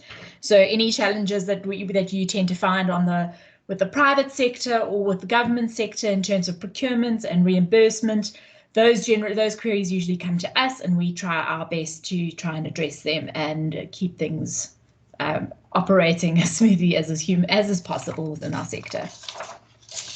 A couple of things that we are focusing on during the course of the year. I'm not going to talk to every single thing on the slide, but we do try and do a couple of educational forums for members with both funders and stakeholders during the course of the year. What we are going to try and do this year is we've got some subsectors, subcommittees within our Market Access Committee where we will try and do a forum on each topic during the course of the year. We have just recently completed working on the procurement and reimbursement position papers, which have now been updated to reflect kind of the current legal frameworks and processes within the environment. So hopefully those will be published for everybody to utilize and to have a look at, and hopefully they'll have some impact on your ability to work within these spaces and give you some guidance if needed. We have got a stakeholder database. This is an ongoing updated database. I mean, I'm sure you're all aware the changing stakeholders within, particularly in government sector. So that's always an ongoing endeavour for us. We work on as often as possible with all the stakeholders within the sector, both the private and public spaces. And this COVID of the last 12 months has made this a bit more difficult with everybody working remotely and the pressures that COVID's put onto the sector. Time hasn't always been on our sides, but we have done our best to address what challenges have come through to us, and we continue to do so. And we are, as I mentioned, we are trying to focus our attention in terms of our forums on where we need to change things or help our membership to navigate, especially with the new challenges that COVID has brought us, that especially in terms of things in the market access framework, and we will continue to do so. One of the main things that we started to do work on is in conjunction with some third parties, we are working on trying to drive the independent HTA entity. And that's one of our big key areas of focus over the next 12 to 18 months, I would think. And we've got our first meeting. We've got our first meeting taking place relatively shortly. Can we go to the next slide, please, Caroline? There we go. Thank you. A couple of activities that we've been focusing on in the last 2 or 3 months. SAMED has recently joined the HQA, which is the Health Quality Assessment Committee, and we decided to instead of being a major contributor to FISC, we've decided to be a friend of FISC. And FISC is the Private Healthcare Information Standards Committee. Both of these entities have quite a significant impact on our markets, and the access to information on both these entities will be very valuable to us. HQA at the moment is trying to establish itself as the OMRO for our industry. So I think that SAMED being a part of the HQA is going to be incredibly invaluable. We had our first member forum in March this year, and we dealt with the impact of the pandemic from a funder's perspective. We had presentations from Discovery Health, as well as we looked at 9 key trends for 2021. And looking at how to get tariff codes from the Board of Healthcare funders for any new equipment that you use in the hospital. So I hope those of you who attended that meeting found it valuable, and we will continue to try and deal with key topics for our sector within these forums. The committee also takes part in the rare disease group. This is the Rare Diseases Access Initiative, and looks at improving the quality of life of those who are impacted by rare diseases. These meetings take place on the last Thursday of every month between 10 and 12. And a couple of other things that we are dealing with. So we are continuously looking at our objectives as a committee to make sure that we are aligned to the SAMED strategy. And a number of those elements that I've mentioned already, the forums, the stakeholder engagements, and the databases as well, are definitely our key areas of alignment. As I mentioned, we are doing things a little bit differently this year, and the committee is going to be broken down into smaller groupings who are going to tackle key areas that our members face. So there'll be portfolios within the committee that deal with procurement specifically, reimbursement, the Council of Medical Schemes pricing initiatives, those kinds of things. And then, yeah, each of those accountability and portfolio leads will be responsible to report back to the committee and to address any queries directly from members as we get them. I think that might be the last one, Caroline. Yes, thank you so much. Thank you, Monica, and really appreciate all the work that committee does. So thank you so much. Okay, next up is the chairperson of our code committee. Rob, over to you. Thank you, and good morning, everybody. Trust you're all well. I just like to start with a word of thanks to our most enthusiastic team. You'll see by way of the names that the men on this committee are vastly outnumbered. There's just Jacko and myself, but we do have a lot of fun and a lot of robust debate with all the ladies mentioned there. And also my thanks to the SAMED ladies for their support. It's been fantastic. Tanya and Nikki, and particularly to you, Caroline, you've really excelled in putting together some great member forum meetings, and I'm sure many of the members on this meeting have attended those forum meetings and found them most useful. Next one. So just deal with a few of the highlights. We've done numerous updates on the code itself. We realized the code is a living document, and there are many debates and many hours of debate that go into sometimes analyzing just a single clause in the code. And there will be some further details on the update of the code itself. We've, the online certification process has proceeded very well. We have over 3,500 industry accreditations. I think our figure is probably nearer 4,000, and some 900 healthcare professionals themselves who become accredited on the code and get their CPD points accordingly. The whistleblowing process, we have, I think it's 14, maybe a few more now, complaints that have been dealt with. There are 2 active investigations that haven't been concluded, and 8 of them being referred to different authorities. We find quite often that some of the whistleblowing complaints that come in relate more to issues around regulatory matters, etc. Some of them are pure criminal activities, and those are forwarded on to SAPS for further investigation. We finally got, after a long process, and thanks to Heather Irvine of Bowman's for the work that she did with that, we have a Competition Commission opinion where the code is found not wanting in terms of transgressing pricing or marketing activities. There was a concern that we were a little bit too restrictive in terms of the aspects of the code. but I think the Competition Commission took a pragmatic approach and realized that the code is justified in view of the maintenance of ethical standards in our industry. They consulted with the Healthcare Professions, the Health Professions Council of South Africa as well. And we seem to have it all clear there in terms of our code, not transgressing any of the competition aspects.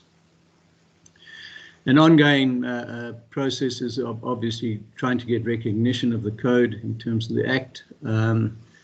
It's been I think thus far a 10-year process. We're not really gaining a hell of a lot of ground on this, but I think collectively with the Competition Commission, I won't say endorsement, but acceptance of our code, we are gaining a little bit of traction in terms of getting recognition. And hopefully in the course of the next 12 months, we should find the right people to deal with in terms of getting the code recognized in the Act. Supply chain management, guidelines for engagement with purchasers. We were intending to be a little bit prescriptive there, but again, in terms of competition law, one can't really say what and how, etc. Our members should deal with purchasers. But so we have a document that deals with procurement, and that is included as a guideline in the code. As Monica mentioned, we work together with the Market Access Committee in terms of developing an independent health technology assessment agency, and I'm seriously hoping that that'll gain some good traction in the course of the next 12 months. We've also worked together with some of the, societies in terms of trying to get what I term localization of conference venues accepted. This is proving to be very difficult in terms of the MedTech conference vetting system process. They don't allow any wiggle room in terms of international congresses, but we will continue to pursue that in the hopes that we can find middle ground in terms of venues and also grant management in this country. And then finally, I'd just like to say thanks to all you members who have been supporting the Code Committee meetings. It's really appreciated. We get some very good turnouts there. So thank you to everybody. Thank you. Thank you, Rob, and thank you to the committee members of the Code Committee. Yeah, certainly agree with you. Very busy. And I think adding a huge amount of value to the members and just to the broader healthcare sector in terms of making sure that we commit to not allowing corruption to impact the sector. Okay, next up is our chairperson, Marlon Burgess of the NHI Committee. Marlon, over to you. Thanks, Tanya, and good morning to the members. I think for the purposes of the presentation this morning, I thought it helpful to give a historical view of our engagement with the NHI. And officially, we celebrating our 10th year anniversary engaging with this process this year. Yeah, giving our ages away a little bit, I think. But yeah, we first started in 2011 with the Green Paper. And this timeline shows you how things have kind of crept along, I guess, in terms of the development of the NHI.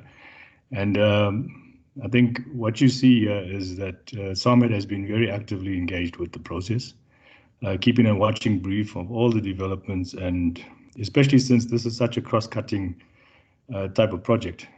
And I think it's a project that will eventually have an impact on how we engage as an industry with the medical sector. And I think that it's something that everyone is concerned about, and we certainly will be continuing to engage at the highest level with all the stakeholders. More recently, Dr. Nicholas Crisp has emerged as the face of the NHI. Some of the members may have seen that now he's been officially appointed. Where he was consulting, he is now the DDG for the NHI officially. So we have a meeting that was scheduled for this past week with him that he had to postpone because of his work on the vaccines. So for the members who don't know, he's currently supporting the vaccine rollout on the operational side by managing all the IT elements in the back end for the distribution of the vaccines. So watch for that development to evolve into some of the IT elements of the NHI as it gets rolled out. So we'll certainly be engaging with him on every step of that process as we move forward. Some of the members might have been at the SAMED conference recently, where he gave us an update on where they were. And up until this point, the focus has primarily been on primary healthcare. And that's why the primary healthcare benefits package is of particular interest for SAMED and the members. What we will be doing is aligning with the Market Access Committee and all the work that they do on the funding side to ensure that we have a clear view of what's going on in that space. Because from the primary package, I think the next steps will then be to start looking at some of the areas where many of our members participate on the tertiary level. So just we'll keep a watching brief and keep members abreast of what's happening there. So in the recent past, our primary focus has been on preparing for our presentation at the Parliamentary Portfolio Committee. We anticipate to present within the next week or two. We are fine-tuning our presentation, and this slide is included in the pack that we're presenting to the Parliamentary Portfolio Committee. And I'll talk about how we align our strategy, the overall SAMED strategy, with engaging with key stakeholders like the Portfolio Committee. Okay, next slide, please, Caroline. So what are the focus areas of our committee? Obviously, universal health coverage is the primary focus of what we do. What we've been focusing on in our presentation to Parliament is the constitutional considerations. So there are many legal frameworks that need to be considered in how this NHI gets rolled out. We've engaged with our legal representatives or legal partners like Altsebe Klink, Neil Kirby, etc. And they've given us feedback in terms of all the different elements that are impacted in this paper. And certainly we'll be presenting those as we move along and how they impact the industry in different areas. The elephant in the room, obviously, is the financing of the NHI. And yeah, we have to, I suppose, be a bit diplomatic in terms of how we approach it, especially on the government side, where we, don't want to be targeted in a way in terms of being totally against what's going on there. But ultimately, we want the financing of this to be clearly explained, because we all know the implications of what this could mean to the fiscus. And government has to show that they have the capability and the capacity to deliver this project in a way that patients in particular are happy with. So on this particular note, the partnership with the private sector becomes critical.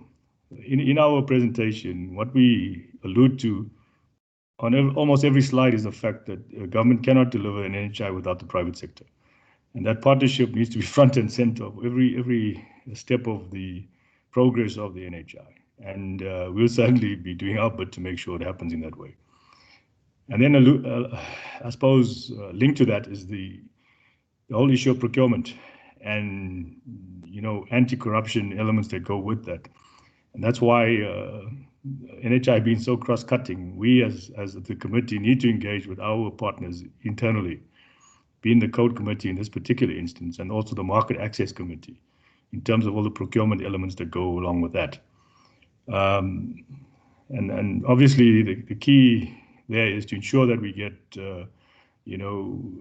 good access to innovative technologies, and that everyone in the value chain understands what that means to patients.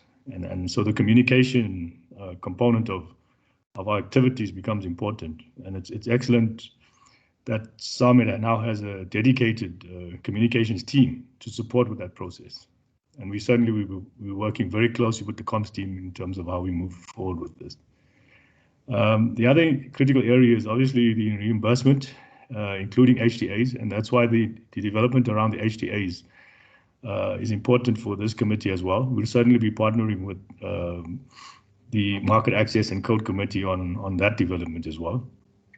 And then the accreditation of medtech suppliers is something that's emerged recently with the whole PPE rollout and the disaster that happened there.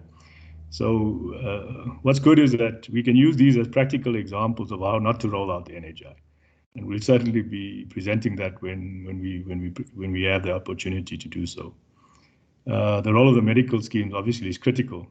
Some of you may have seen the announcement, I think this morning or yesterday, where the CMS has now signed an MOU with the competition commissioner based on the outcomes of the private healthcare investigation into the competition commission investigation into private healthcare.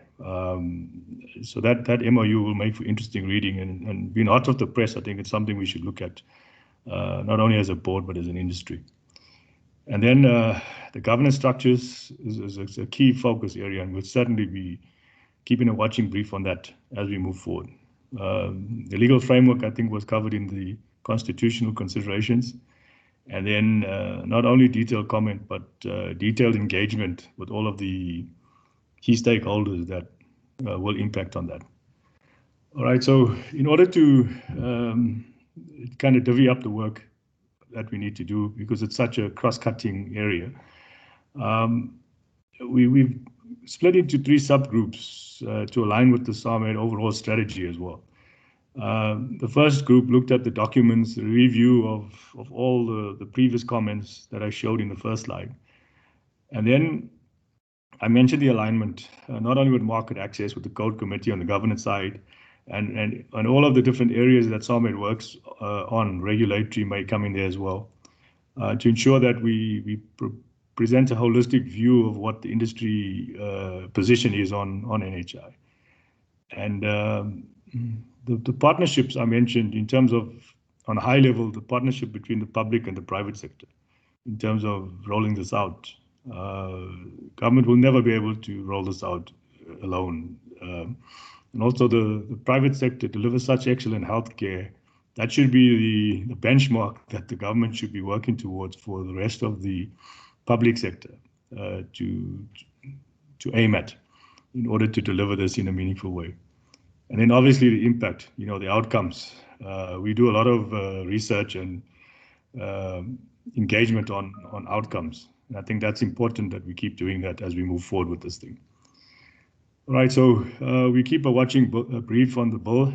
We will be presenting to Parliament, as I mentioned. We've identified key stakeholders because even on the Parliamentary Portfolio Committee, all of the members there may not be exposed to our industry. They may not have a clear sense of how important our industry is. So we need to engage them individually so that when they read our presentation and read our documents, they get a clear understanding of what we're trying to say. They can interpret it and then take appropriate decisions in terms of how this thing is rolled out. And then obviously that would include an engagement plan going forward in terms of all these key stakeholders. Thank you, Caroline. I think that might be the last slide. Yeah, so thanks to everybody working on the committee. We're now up to 16 members. Thanks to all the support groups, Caroline, yourself, Nikki, Tanya, all of you at the office. And we look forward to working with you as we move forward. Thank you, everyone. Thank you, Marlon. Appreciate that and the work that your committee has done and continues to do. Next up is our Transformation Committee Chairperson, Matse Masilo. And just want to say, Matse, you've really breathed new energy and really appreciate what you're doing in terms of the work of this committee. So over to you. Thank you, Tanya, and good morning to everyone. So today what we would look at is that I will introduce the members of the Transformation Committee briefly. I will look at the transformation framework, what we have achieved so far, and look at what are our next steps. So in terms of our Transformation Committee members, these are our committee members. The Vice Chair is Peter Matlape, the CEO of Metronics. And the work that I'm going to present today, it's basically the work that has been done by these committee members. So thank you so much, members, for the work that you have done. As always, I would like to mention that the Transformation Committee is always guided by its statement, which is found in the SAMED website. And also we are guided by the transformation policy. If we go to the next slide, Caroline, by the transformation policy, that in everything that we do, we're looking at how we can guide members, how we can facilitate information sharing, listen to the feedback that members tell us what is important for them, and of course, encourage our members to participate in various forums that we put forward. We are also guided, next slide please, we're also guided by the scope of the transformation framework. There's obviously topics on the BEE element score that we don't get involved in, which is the management control and the internal skills development that are happening internally inside the company. We obviously don't also get involved in ownership. However, if there is a group of companies that would want SAMED to assist them in facilitating, maybe as an example, an employment equity or an equity equivalent forum, that is something that we could look at. But otherwise, we don't normally get involved into ownership issues. What we get involved in, it's the external skills development, and I will talk briefly about the work that we have done there, enterprise and supplier development, and areas of corporate social responsibility. Next slide. I showed this slide in December when we had our member forum, in terms of what we do in guiding members, in facilitating, enabling, motivating, and how we measure. So I will not spend too much time on this slide, but what I would like to do is to go to the next slide where I talk about what we have already done so far.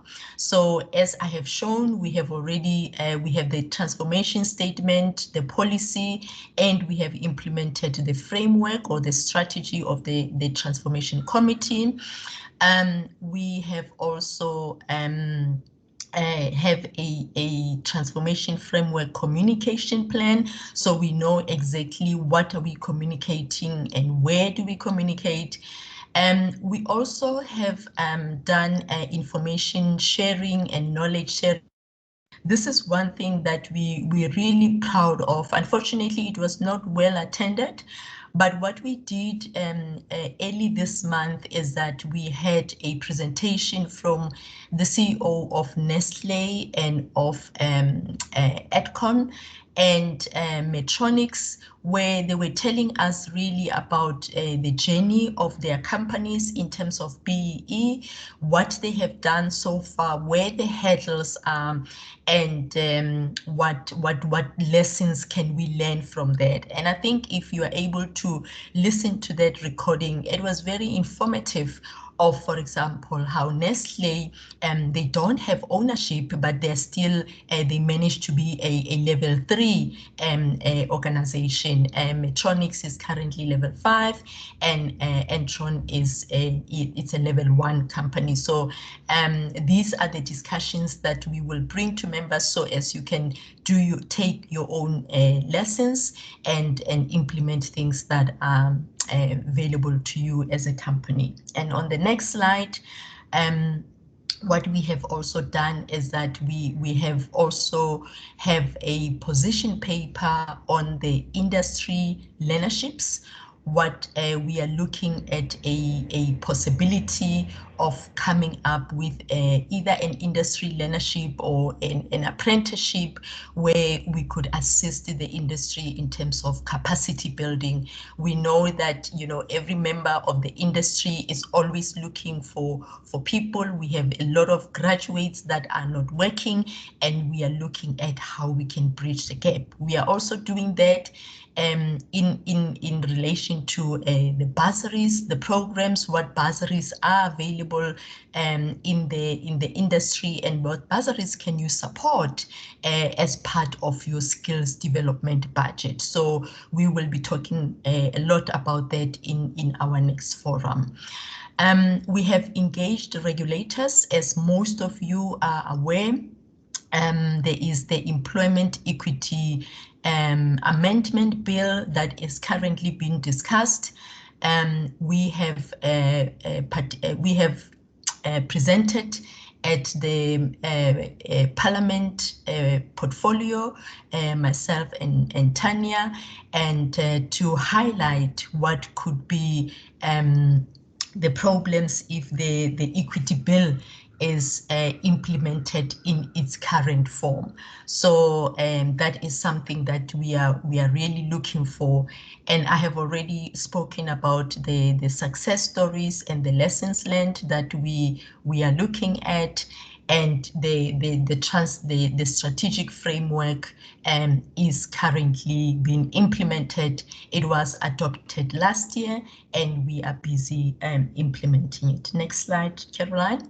So in terms of next steps, next slide, please. Okay, thank you, Caroline. In terms of the next steps, what we are looking at is that we are continuing the work on the industry learnership, the graduate program, and we are hoping that that will be presented to the members in the next 3 months or so. We will also be starting with the BEE annual survey that we normally do every 18 months or so, just to see where our members are. We will continue with the BEE forums, webinars, as I have spoken about before, and we will continue to engage with the stakeholders and policy makers and share success stories, both internal to our industry and external. Thank you very much.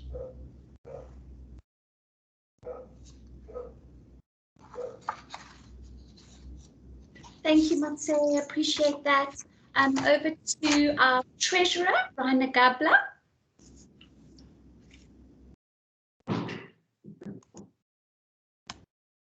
Morning, everybody, and welcome to the AGM. We've got 3 things to cover. An update on the VAT, which is still the hotspot from SAMED's perspective, and then a review of the annual financial statements, and finally the appointment of the auditors. If we can move on to the next slide, please, Caroline. Okay, I'm guessing that there are quite a few members at the AGM who possibly haven't attended previous AGMs, and so I'm going to give a bit of background on the VAT problem, which is actually quite significant. We appointed new auditors a couple of years ago, Nolan's in fact, and they brought it to our attention that SAMED was in breach of the VAT Act by not being a registered VAT vendor. The background to that was that SAMED used to pay VAT until somewhere around 2016, and then they were advised by the accountants / auditors at the time that SAMED as a non-profit organization did not need to be registered for VAT. So SAMED has actually not charged VAT to the members on the subscriptions for the period between 2016 and May 2019, which has resulted in a potential exposure, which is quite significant, and of course penalties and possibly and interest charges. What we've done in the meantime, with the help of tax consultants, the auditors, and the accountants, we've submitted to SARS, it's probably 18 months ago now, with COVID, everything's been moving very slowly. We submitted a VDP application, which is what is called a voluntary disclosure program, I think it stands for. And that was submitted. It took a long time for SARS to process it. And the thrust of that submission was that SAMED acted in good faith, but were wrongly advised by the auditor's accountants, and that it was a sort of first offence, and that the argument was that SARS was not prejudiced because the members of SAMED, virtually all of them, if not all of them, are VAT registered. So it's an in and an out from SARS's perspective. And we also added on the argument that SARS actually benefited because during that period of 2.5 years or whatever it was that no VAT was paid, SAMED was also not claiming VAT refunds on the expenditure. So it seemed a logical argument, and it was hoped, first prize would have been that SARS saw the rationale of that logic and they would have waived any arrears VAT payments. Unfortunately, we received a decision a few months ago, about 3 months ago, from SARS that they were not going to process the VDP application at this stage, that they wanted SAMED to get up to date with all the VAT payments. And once they were up to date with all the VAT payments, then they could resubmit a VDP application relating to interest and penalties. So as a result of that, we've gone through a massive exercise, and I must thank the accountants, Mello, and also the admin staff at SAMED, Nikki in particular, and I'm sure Tanya has also been involved. It's been a huge amount of work now to actually reconstruct the arrears VAT, and also to determine what expenses could be recovered during that period.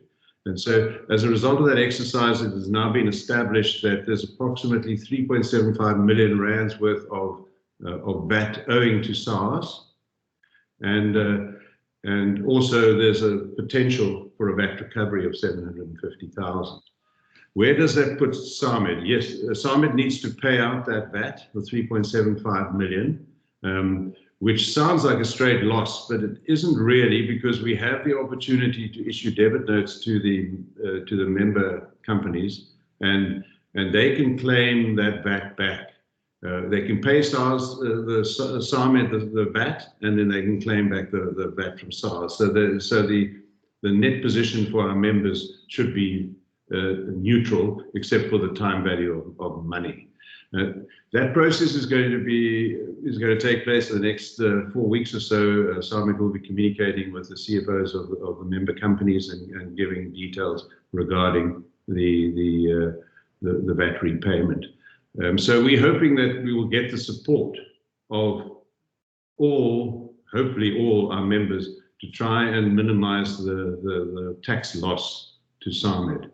Which, of course, if the members don't comply, is to the tune of 3.75 million, which is a significant portion of SAMED's reserves. Okay, the expense recovery is a bit more tricky, the 750,000, because, of course, if the invoicing is that we received was not correct, then we might struggle to get those refunds. So that is also at this stage a best guess, that 750,000. But at least we have some recovery on the expense side, so it's not all downside in this exercise. The good news is that SAMED has been VAT compliant since 2019. So this is an historic problem that we're trying to sort out for a specific period. This is not an ongoing problem. Once we put this exercise behind us, SAMED should have no further problems with SARS regarding VAT. Could we move on to the next slide, please? Okay, once the resubmission of the VDP application leaves us with a couple of possible outcomes. I think it's pretty unlikely. We have experience in other businesses that I've been involved in. We have experience with this specific problem. And SARS is highly unlikely to actually waive the interest charges. SARS is looking for revenue, and I have no doubt that they will endeavour to get it. So we're estimating an exposure of 750,000 in interest charges. It could, of course, be more because there's a timing issue over the years as well, and we're not quite sure how SARS is going to play that. But if we do succeed in recovering a fairly significant portion of the VAT on the expenses over that period, that might actually cancel out this interest cost to SAMED, which is pretty good news actually under the circumstances. The elephant in the room is actually the penalties. And SARS is entitled to charge up to 200% penalties, which of course would be horrendous when you're looking at a tax exposure in the region of 3.7 million. But in practice, particularly because there's a good argument that SAMED acted in good faith and were erroneously advised by professionals, in practice it is likely that it is possible that the penalties be waived in their totality, but it's also likely that the penalty percentage will be a lot less than 200%. So unfortunately, I can't give you any more clarity than that at this stage, because we're going to have to rely on that on the resubmission of the VDP application, and that's also probably going to take a long time. So unfortunately, it looks like this VAT situation is going to hang over our heads for quite some time. I don't know if there are any VAT-specific questions that have been posted at this stage that I could deal with before we move on to the financials. I'm not looking at the chats. Is there anything? I don't see anything at the moment, Rainer, but I'll keep you posted if there are. Okay, thanks. Okay, then I can move on. Caroline, please. Just for information purposes and for the record, the annual financial statements were approved by the board on the 22nd of April 2021, and they have been circulated to all of you, and I'm sure that it was probably the most exciting reading of the package that you received from the SAMED team. But I'll be doing an overview for those of you that haven't studied the detailed annual financial statements. If we can move on to the next page, please. Yeah, I've got something blocking my view here. I don't know if it's just my screen. Just a second. We can see clearly. Thanks. It's fine. It's fine. Okay. In summary, financial highlights. We're showing a surplus of 1.5 million, of which 400,000 is interest earned, which is understandable because SAMED has quite significant reserves. Now, the surplus will be clarified as we move along. But the reality is that COVID has actually, in an ironical manner, actually strengthened SAMED's financial position because SAMED wasn't able to exercise a lot of, to complete a lot of the projects that were budgeted for, and also a lot of the expenditure was actually cut as a result of being locked down in 2020. So the surplus actually grew by 85% over the previous year, and as I mentioned, the primary reason is that a lot of conferences didn't happen, travel didn't happen, and also some projects were not completed.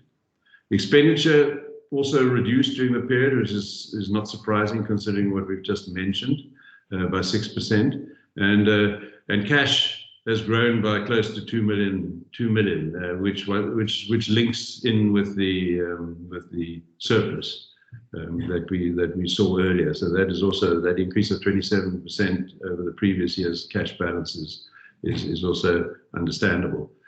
We have budgeted for a 1 million deficit for 2021, and that shouldn't raise any concerns because, first of all, SAMED has significant reserves that more than cover the potential exposure of the VAT exposure that SAMED is facing, and also we have tried to help members in respect of freezing membership fees, for example, and also in some of the lower. It still has a communication of all policies and documents to employees and contractors, whatever, and it still has security compromise management in place. So I will No, sorry, it's just Michael Nesbitt, but I see he's muted now. Please continue. Okay, sorry about that. The deficit can be explained, first of all, that there are a number of projects that still need to be addressed that were planned for in the past and haven't been attended to yet, and also that we have frozen membership fee increases, and also reduced the fees in some of the lower turnover tier companies in an attempt to sort of encourage startup companies and entry-level companies to join SAMED as members. Can we move on, please? Okay, I'm not going to belabor this information because it's all available in the pack that was sent to you, and also there are also summaries of this information in the annual report that was distributed yesterday, I believe. Probably the key thing to highlight, which shows the strong financial position that SAMED is actually in, is the cash and cash equivalents. And we looked at the end of 2020, we were looking at 9 million effectively of cash and cash equivalents. So you can understand why there's no reason for concern at this stage that we are budgeting deficits, for example, 1 million for 2021. The reserves need to be used appropriately, and it is obviously essential that we do keep reserves. I mean, the VAT situation has highlighted why it is good for an organization like this to be cash flush, because it allows one to remain a going concern even when unforeseen events occur. We also do potentially have exposure on the legal side that's difficult to forecast. So all in all, it's critical that we remain in a cash strong position as an organization.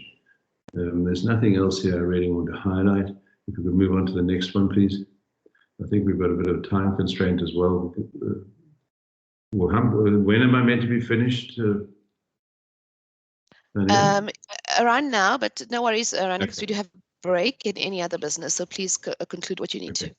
All right. In terms of revenue, very small increase, a couple of 100,000 in 2020 over 2019. Other income, that's primarily interest related, that increase.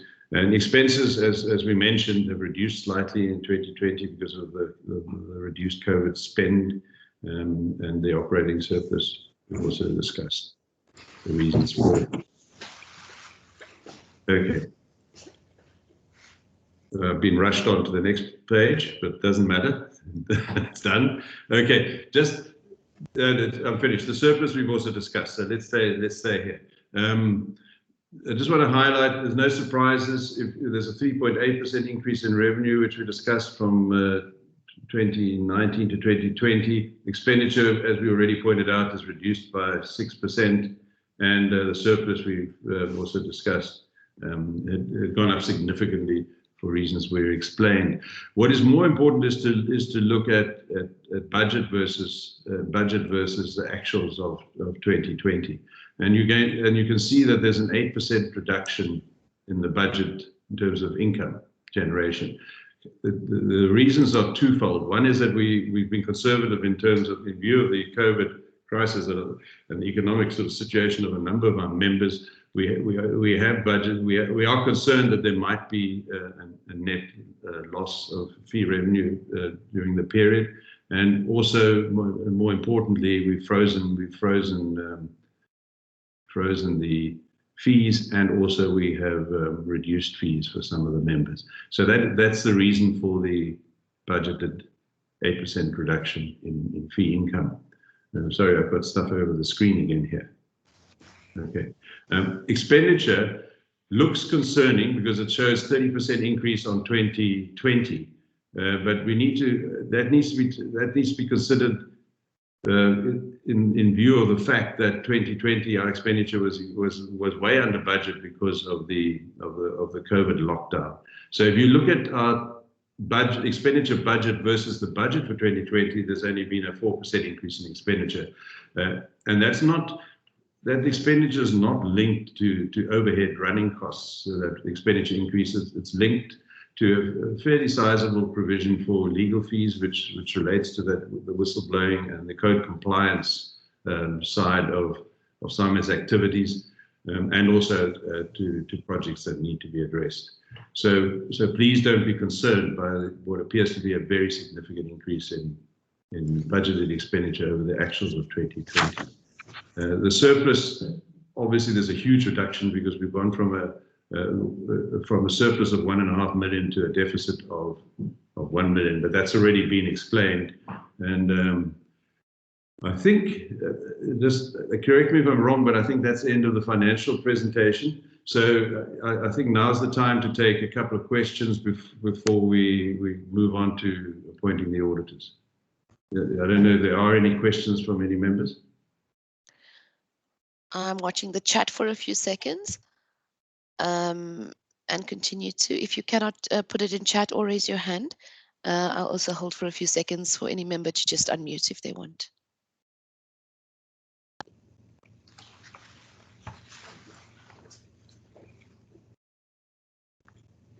Thanks, I see no one. Thanks, Rainer. All right, okay, that sounds like we can move on. I'm not sure if that means that everybody's catching up on emails or that I've covered everything, but I'm gonna take a glass half full of view on this and think that we've covered all the important aspects. In terms of the auditors, we as the board, we are very happy with the service we've received from the auditors and our accountants, in fact. And in fact, it was Nolan's that brought it to our attention that we were exposed because of the VAT breach. So the board is proposing that we appoint Nolan's as our auditors for 2021. And what I'm calling for is a proposer and a seconder. That could be, if that's possible.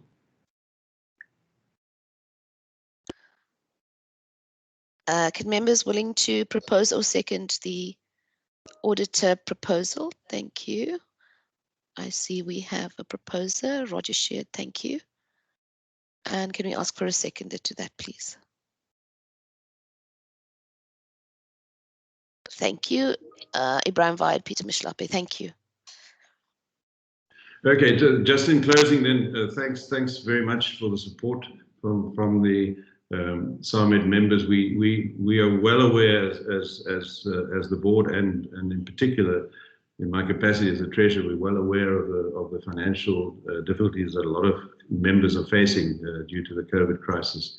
And also, I think that the comments from Graham were interesting in the sense that we need to look at re-engineering our businesses, not just hanging in for things to get back to normal as they were. So thank you very much for your support, and that's all from my side as the treasurer.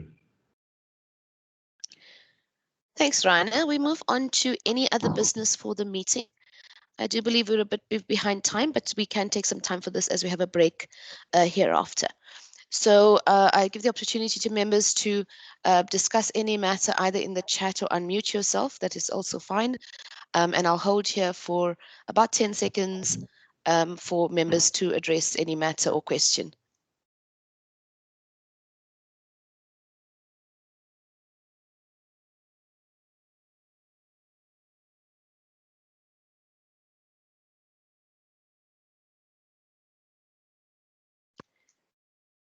Okay, I see nothing in chat and no hands raised.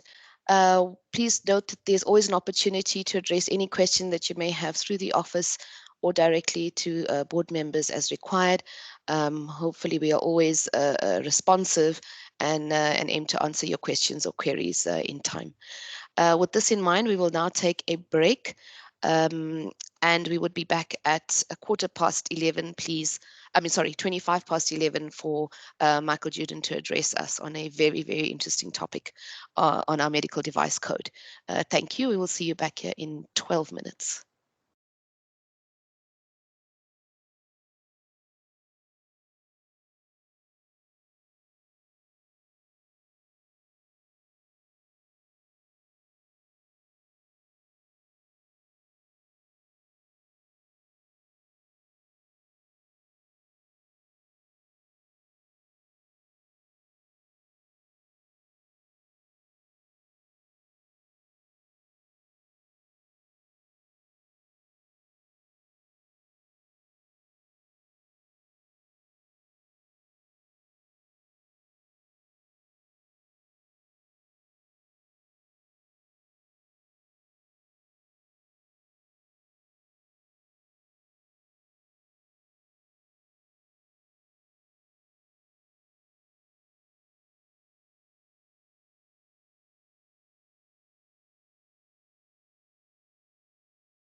Good morning, Michael. I just want to do a sound check with you. Good morning. Can you hear me clearly? Yes, I can. Thank you very much.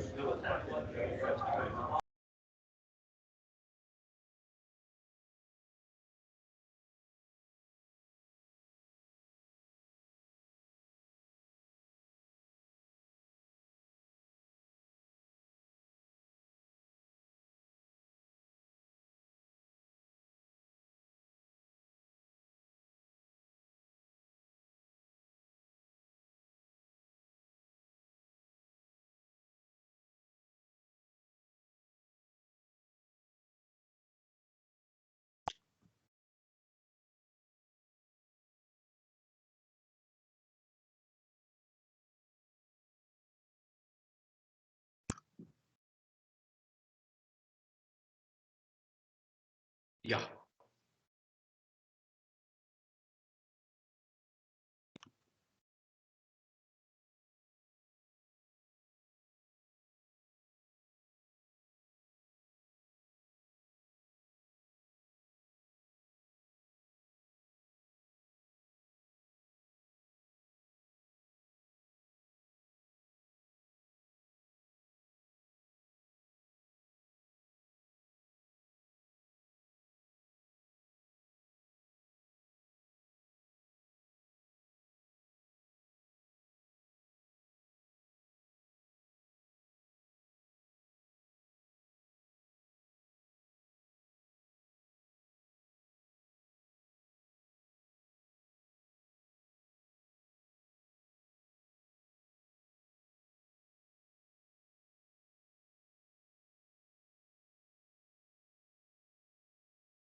Thanks, everyone, and welcome back from the break. I will hand over to Rob Miller. Thank you. Thank you, Madam Chair. It gives me great pleasure to introduce Michael Juden, who's worked with SAMED, and many of you have heard him speak and address our member forum. Michael is a partner in the Johannesburg-based law firm of Juden Combrink Incorporated.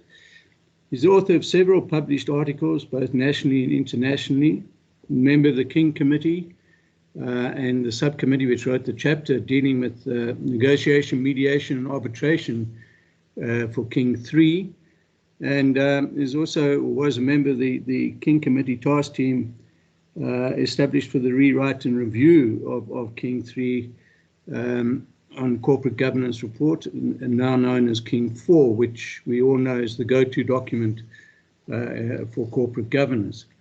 Michael is also a non-executive ex officio director, legal advisor, and honorary life member of the American Chamber of Commerce in South Africa, and is co-chairperson of the Corporate Governance International Development Subcommittee of the American Bar Association's Business Law section. And if that isn't prestigious enough, Michael also has the honor of being the appointed independent chairperson acting for SAMED in dealing with code complaints. Michael, a very warm welcome to you, and we look forward to hearing you take us through the process of how we manage the complaints in respect of our code. Thank you. Thank you, Rob. Good morning to all on this crisp Johannesburg morning. Be remiss of me if I didn't express my sympathy to those of you that support Manchester United after last night's loss. but perhaps it's a time for you to rethink your support, and you'll always be welcome as Arsenal supporters. Thank you, Rob, Tanya, and the committee for having invited me to chat to you this morning. What I have learned and continue to learn in my work on the King Committee and in writing the King reports and codes is the critical importance of whistleblowing as a tool in ensuring good corporate governance in organizations. And it gives me great pleasure to compliment the SAMED committee on taking the decision to implement a whistleblowing platform at SAMED. You hardly need me to tell you of the importance of the medical device industry to the country, and you also don't need me to tell you how critically important it is that the industry conducts business in using the highest degree of ethics possible. And whistleblowing is a very important tool in that quest. Much has been written about why people whistleblow, and this is neither the time nor the platform to discuss it, but suffice it as to say that people whistleblow for many reasons. And the very important part of encouraging them to do so is to ensure that they remain anonymous and that they suffer no retribution as the result of having blown the whistle. To that end, the decision was taken by SAMED to use the Deloitte platform for the complaints to be submitted. And it gives me much pleasure at this time to compliment Deloitte and their staff on the quite outstanding manner in which they have handled this. It's been an absolute pleasure working with them. So how it works in practice is that an individual who has information of which they have actual knowledge or which they believe has occurred now have a platform on an anonymous basis to report it and for it to come to my attention as the independent chairperson and to make a decision as to whether the complaint should be dealt with and the member should be sanctioned in terms of our code. Very important before I outline for you some of the matters and turn this whistleblowing concept which we have into reality is to explain to you that in our law, and this is a decision of the Supreme Court of Appeal, the second highest court in the country before the Constitutional Court, is that these type of voluntary codes which are not a statute but which are voluntary codes created by organizations only apply to their members. Members are not bound by these codes. The decision was in a case of the now defunct, replaced by a new board, the old Advertising Standards Authority, who tried to impose a sanction on a non-member, and the Supreme Court of Appeal has put paid to that. So we only have jurisdiction over members and any party who voluntarily submits to the jurisdiction of SAMED, of which there hasn't been anybody at this stage. So what I'm going to take you through now are some of the matters which have been reported. I'll give you, obviously on an anonymous basis, what the allegations were and tell you how they were dealt with, both closed matters and examples of current matters. The first one that I'd like to share with you was an complaint which was submitted using the Deloitte platform and then brought to my attention, is in regard to a bribery and corruption allegations against a respondent who is a member of SAMED. The allegation made was that the member provided kickbacks to surgeons for the use of the respondent's products, but that the respondent used a third party to make the payments in order for the respondent to, as was said in the report, keep its books clean. The allegations contained in the report needed to be further investigated, was my decision. Whilst the respondent is a member of SAMED and bound by the terms of the code, the third party, the party alleged to have paid the bribes, is not a member of SAMED. So we had no jurisdiction over that party, and the conduct of that party was critical to this investigation. A decision was therefore made to appoint an independent investigator to investigate the matter further. The investigator was appointed from SAMED's panel of independent investigators in terms of the code, and I'm awaiting the report whereafter the decision will be made on what further steps should be taken. Clearly, this is a very serious matter and requires serious investigation. The next matter was a very interesting matter dealing with comparative advertising, both in terms of the SAMED code and South African law. Comparative advertising, as you know, is where one organization compares its product against a similar product of another organization, showing the benefits, the advantages of its product. This is again not the platform to explore comparative advertising, but it's easy to understand why it's not allowed in our law, because using the trademark of the other party would be an infringement of trademark law. The code provides that upon request, a company must without delay provide promotional material with accurate and relevant information relating to claims and comparisons about the products which the company markets. Very importantly, it goes on to say substantiation for any information, claim or comparison must be provided without delay. The advertiser submitted that the advertisement is supported by, in their words, bench tests performed by an independent testing institute applying recognized test methods and setups, and that therefore the claim support is not anecdotal as claimed by the complainant. Despite numerous requests and clause 4 providing, as I have said, for substantiation, this substantiation was not provided.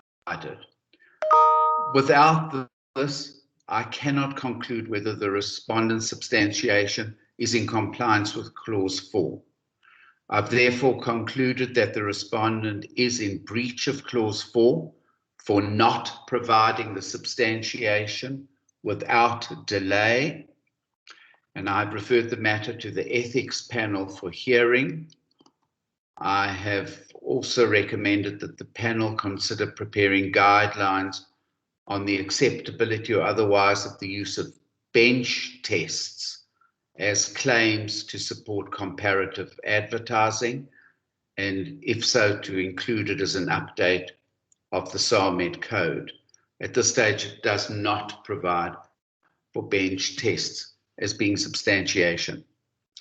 The ethics panelists have been sent our conflict of interest forms for signature, and a pre-meeting has been arranged to discuss the papers.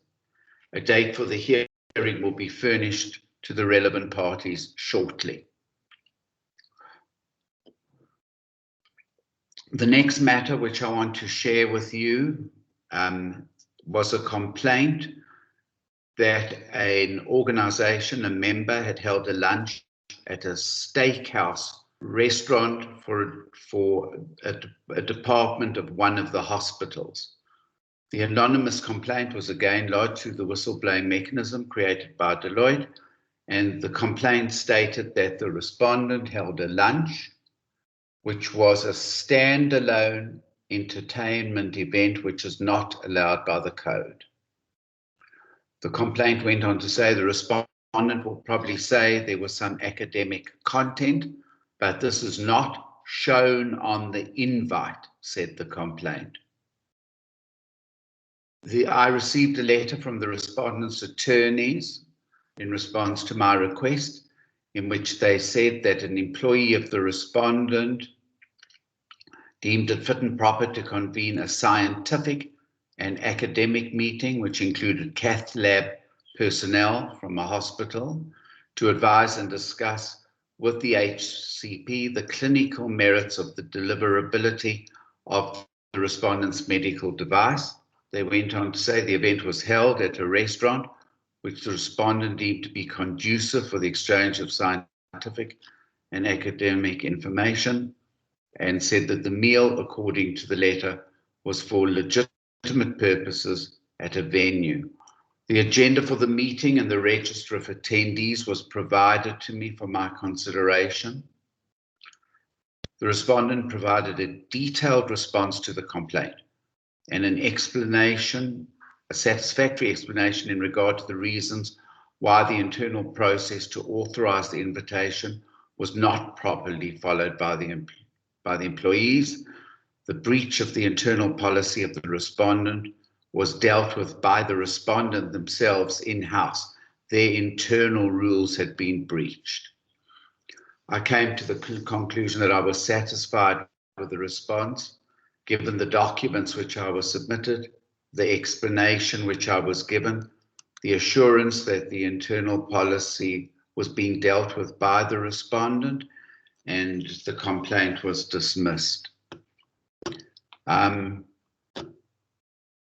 The last one, the two more that I'd like to deal with, I hope I'm not boring you, but I think it's very important that we share these because it's illustrative of the type of complaints that we're dealing with and the importance of dealing with them formally.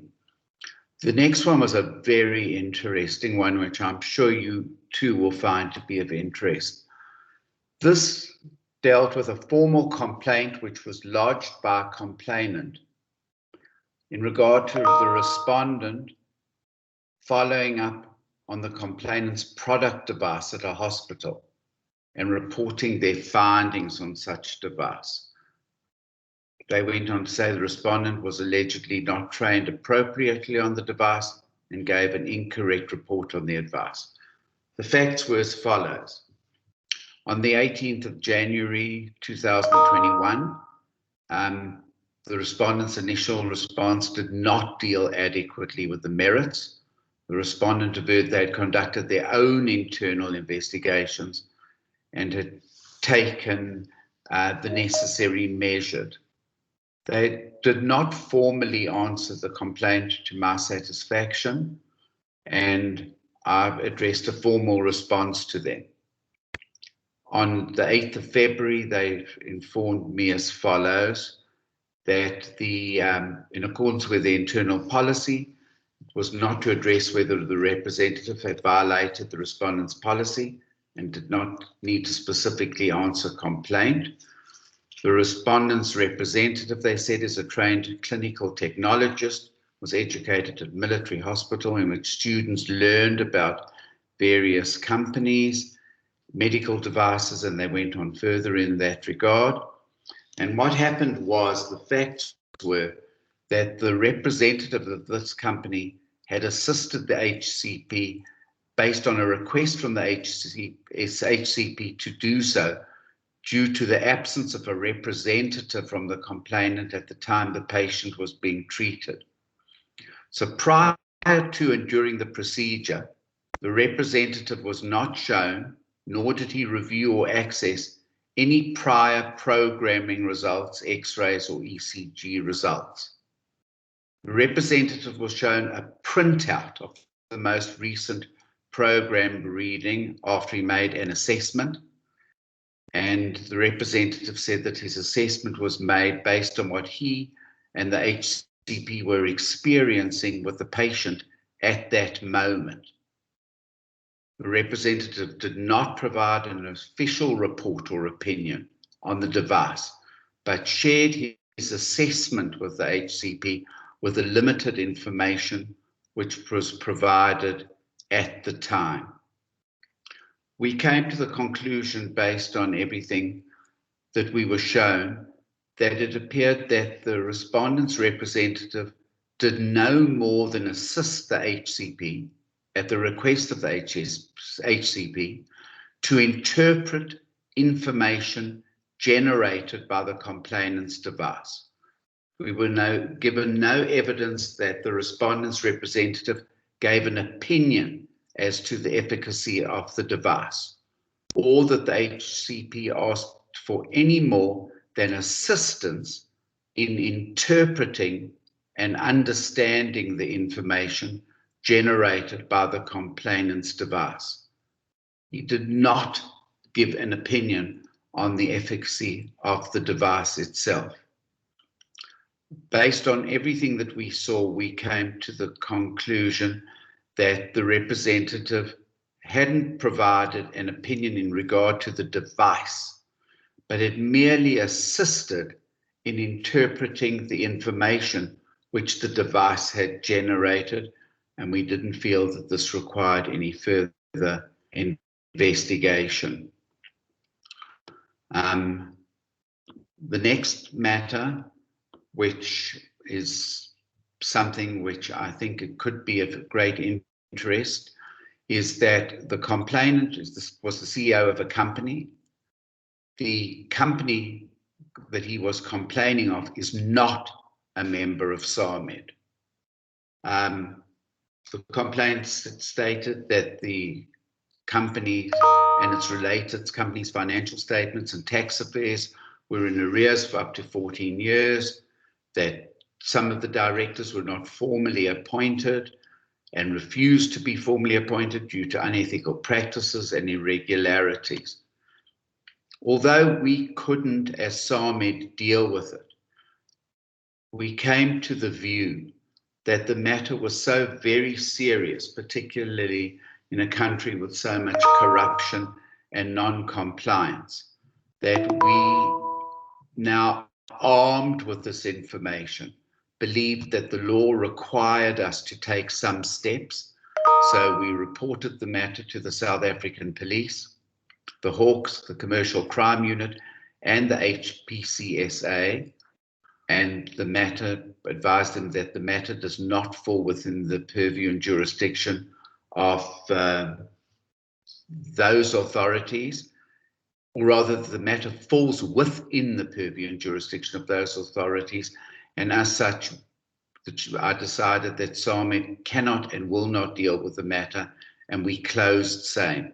We had no jurisdiction over the party, but given the prevailing legislation, we believed that we were under an obligation, now armed with this information, to ensure that it went through to the authorities, which was done. And one other matter which we assisted with, and finally, was a company made contact with Deloitte. It was an outsourcing medical equipment for the government. The company required confirmation on a supplier that offers a required product. The supplier had stated that it was a member of SAMED.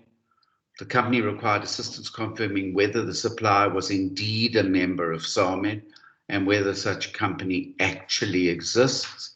And we assisted them with the response, which was it wasn't really a complaint, but it shows the importance of this whistleblowing platform, that it was the place to go to when somebody wanted this confirmation on a member.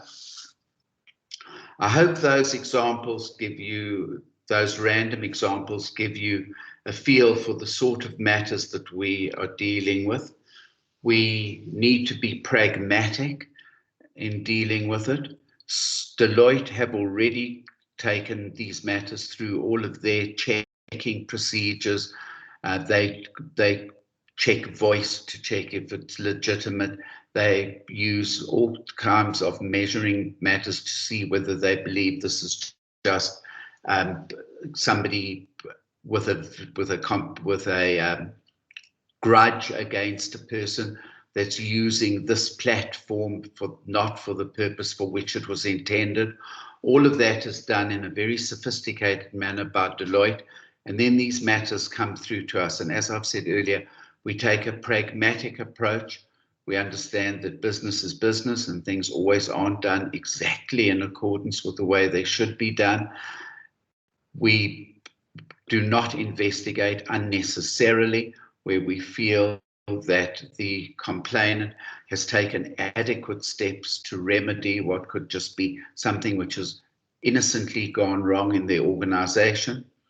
Where we receive information which we believe the authorities should be aware of, we do that.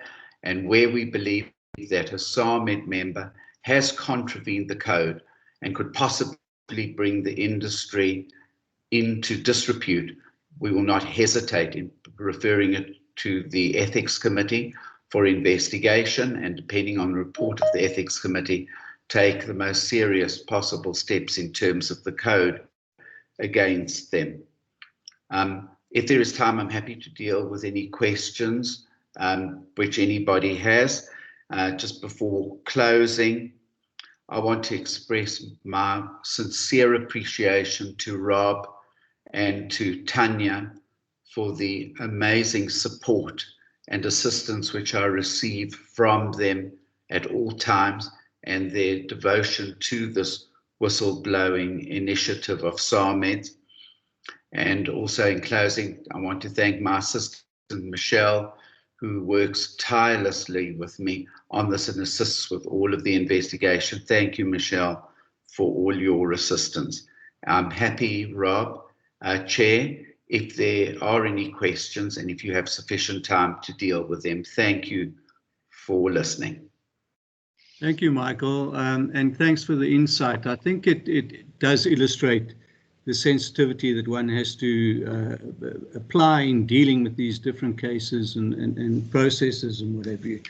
I just, if I may, just ask a question around the role of the independent investigator. You mentioned that you did appoint an independent investigator in regards to one of the cases.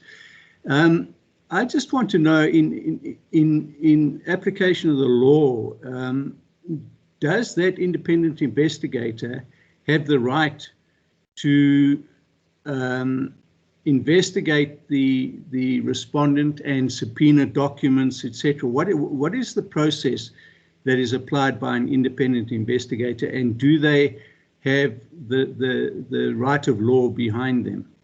Thank you. Thanks, Rob. That's a very important question. Thank you very much for raising it. The short and simple answer to that is that they don't. They will only be able to assist using the artificial intelligence and other digital means that they have to obtain publicly available documentation and information. They have no power to subpoena or to demand statements or to demand evidence.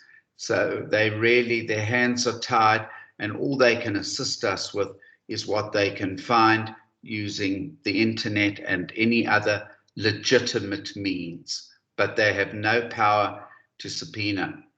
We all know, for example, the Zondo Commission and how that was created in terms of a statute, and powers were given under that statute to the Commission to subpoena and demand. So unless that authority is given in terms of a statute or a commission is created, no, there is no power to do that. We can't force anybody to give us a document or give us information. That is why where we believe that the matter is serious, we will report it to the authorities who have that power.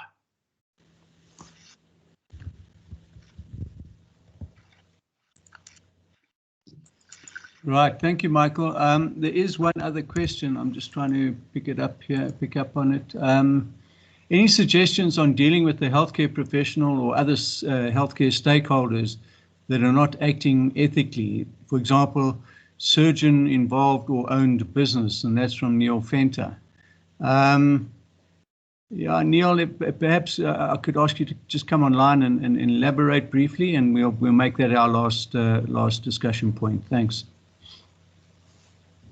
Thanks, Rob. Yeah, I mean, I think obviously the presentation is around dealing with members and perhaps non-members from a trade perspective.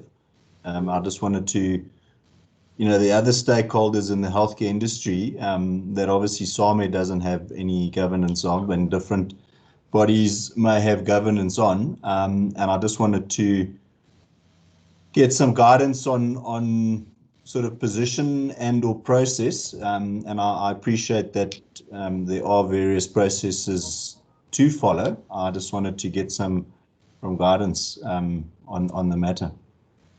Okay, thanks, Neil. Also a good question from you. If we receive, and that's why I used the one case as an example, with the tax and illegal conduct of the business. If we receive a complaint, which we can't deal with because they're not a SAMED member, but we receive that information, we will not simply dismiss it and leave the complaint unattended to. If it is a serious matter, where there's been a breach of another body's or another profession or another discipline's code, or a breach of the governing law in South Africa, we will then take steps, now armed with that knowledge, to report it to the relevant authorities for their attention. So if, to answer your question, if, for example, we were to receive a complaint which came through to me talking of unethical conduct on the part of a surgeon, we clearly couldn't deal with it, the surgeon not being a member of SAMED, but we would make sure that if it was an ethical breach of the profession, that it went through to the relevant authority, and if it was anything criminal, that it went through to the police or one of the units of the police that would deal with it. So it won't just be left. Thanks, Michael. And in terms of it being a surgeon or a healthcare professional, Neil, that would be referred to the Health Professions Council of South Africa, and I hope that clarifies your point. I'd like, again, just to thank you, Michael, for great insight, and yes, also thank you to Michelle, who I know assists you in these matters. They're not always easy to deal with, but we certainly appreciate it. And I think SAMED is certainly leading the way in terms of ethical marketing and business practice in the industry. Thank you for that. I'd now like to hand back to the chair. Thank you. Thank you, Rob. Thank you, Rob, and thank you, Michael. I'm actually just going to pass the baton even further, where we go into the election process. So I hand over to Tanya and the scrutineers to take it from here before we close our meeting.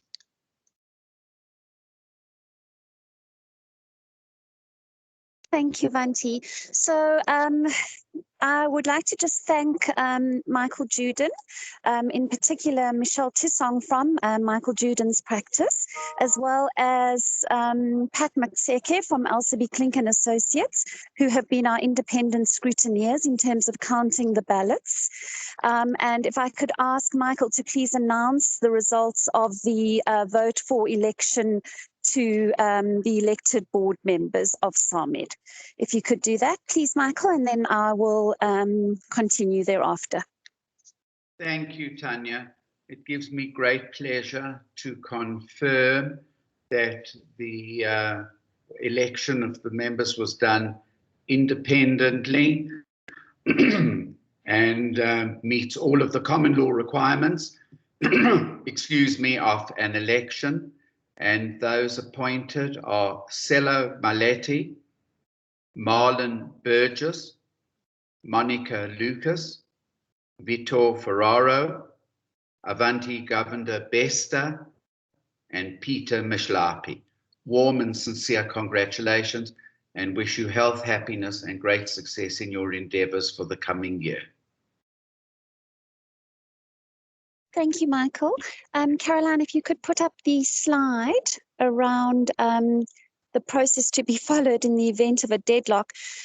Members, you will note that we only have 6 elected board members, although there were 7 places available. What has transpired is that we have a tie or a deadlock for the 7th position. So what we did was I sought senior legal counsel, independent of the scrutineers, who has reviewed the SAMED constitution. And in terms of clause 11.6a, any decision other than that falling within clause 10.4 will be taken by a simple majority of votes cast. Now, because we don't have a simple majority in terms of the 7th position, it will remain empty. So we only have 6 elected board members. Thank you, Avanti. Thank you, Tanya. If there are any member questions on this, and as Tanya has mentioned that we have taken senior counsel on this at the recommendation of our own legal counsel, and that is the conclusion that we've come to. If there are any questions, please direct them through to the office and we'll be happy to assist with the process. At this stage, I'm happy that we came within time. I thank all members for joining. Congratulate new board members and members that are rejoining the board, and I wish you all a good day further. Please watch out for the SAMED in the news and forums. We are still very active despite our online presence. Please make sure to join us for any of our webinars and forums in future. Thanks all, and I wish you a good day further.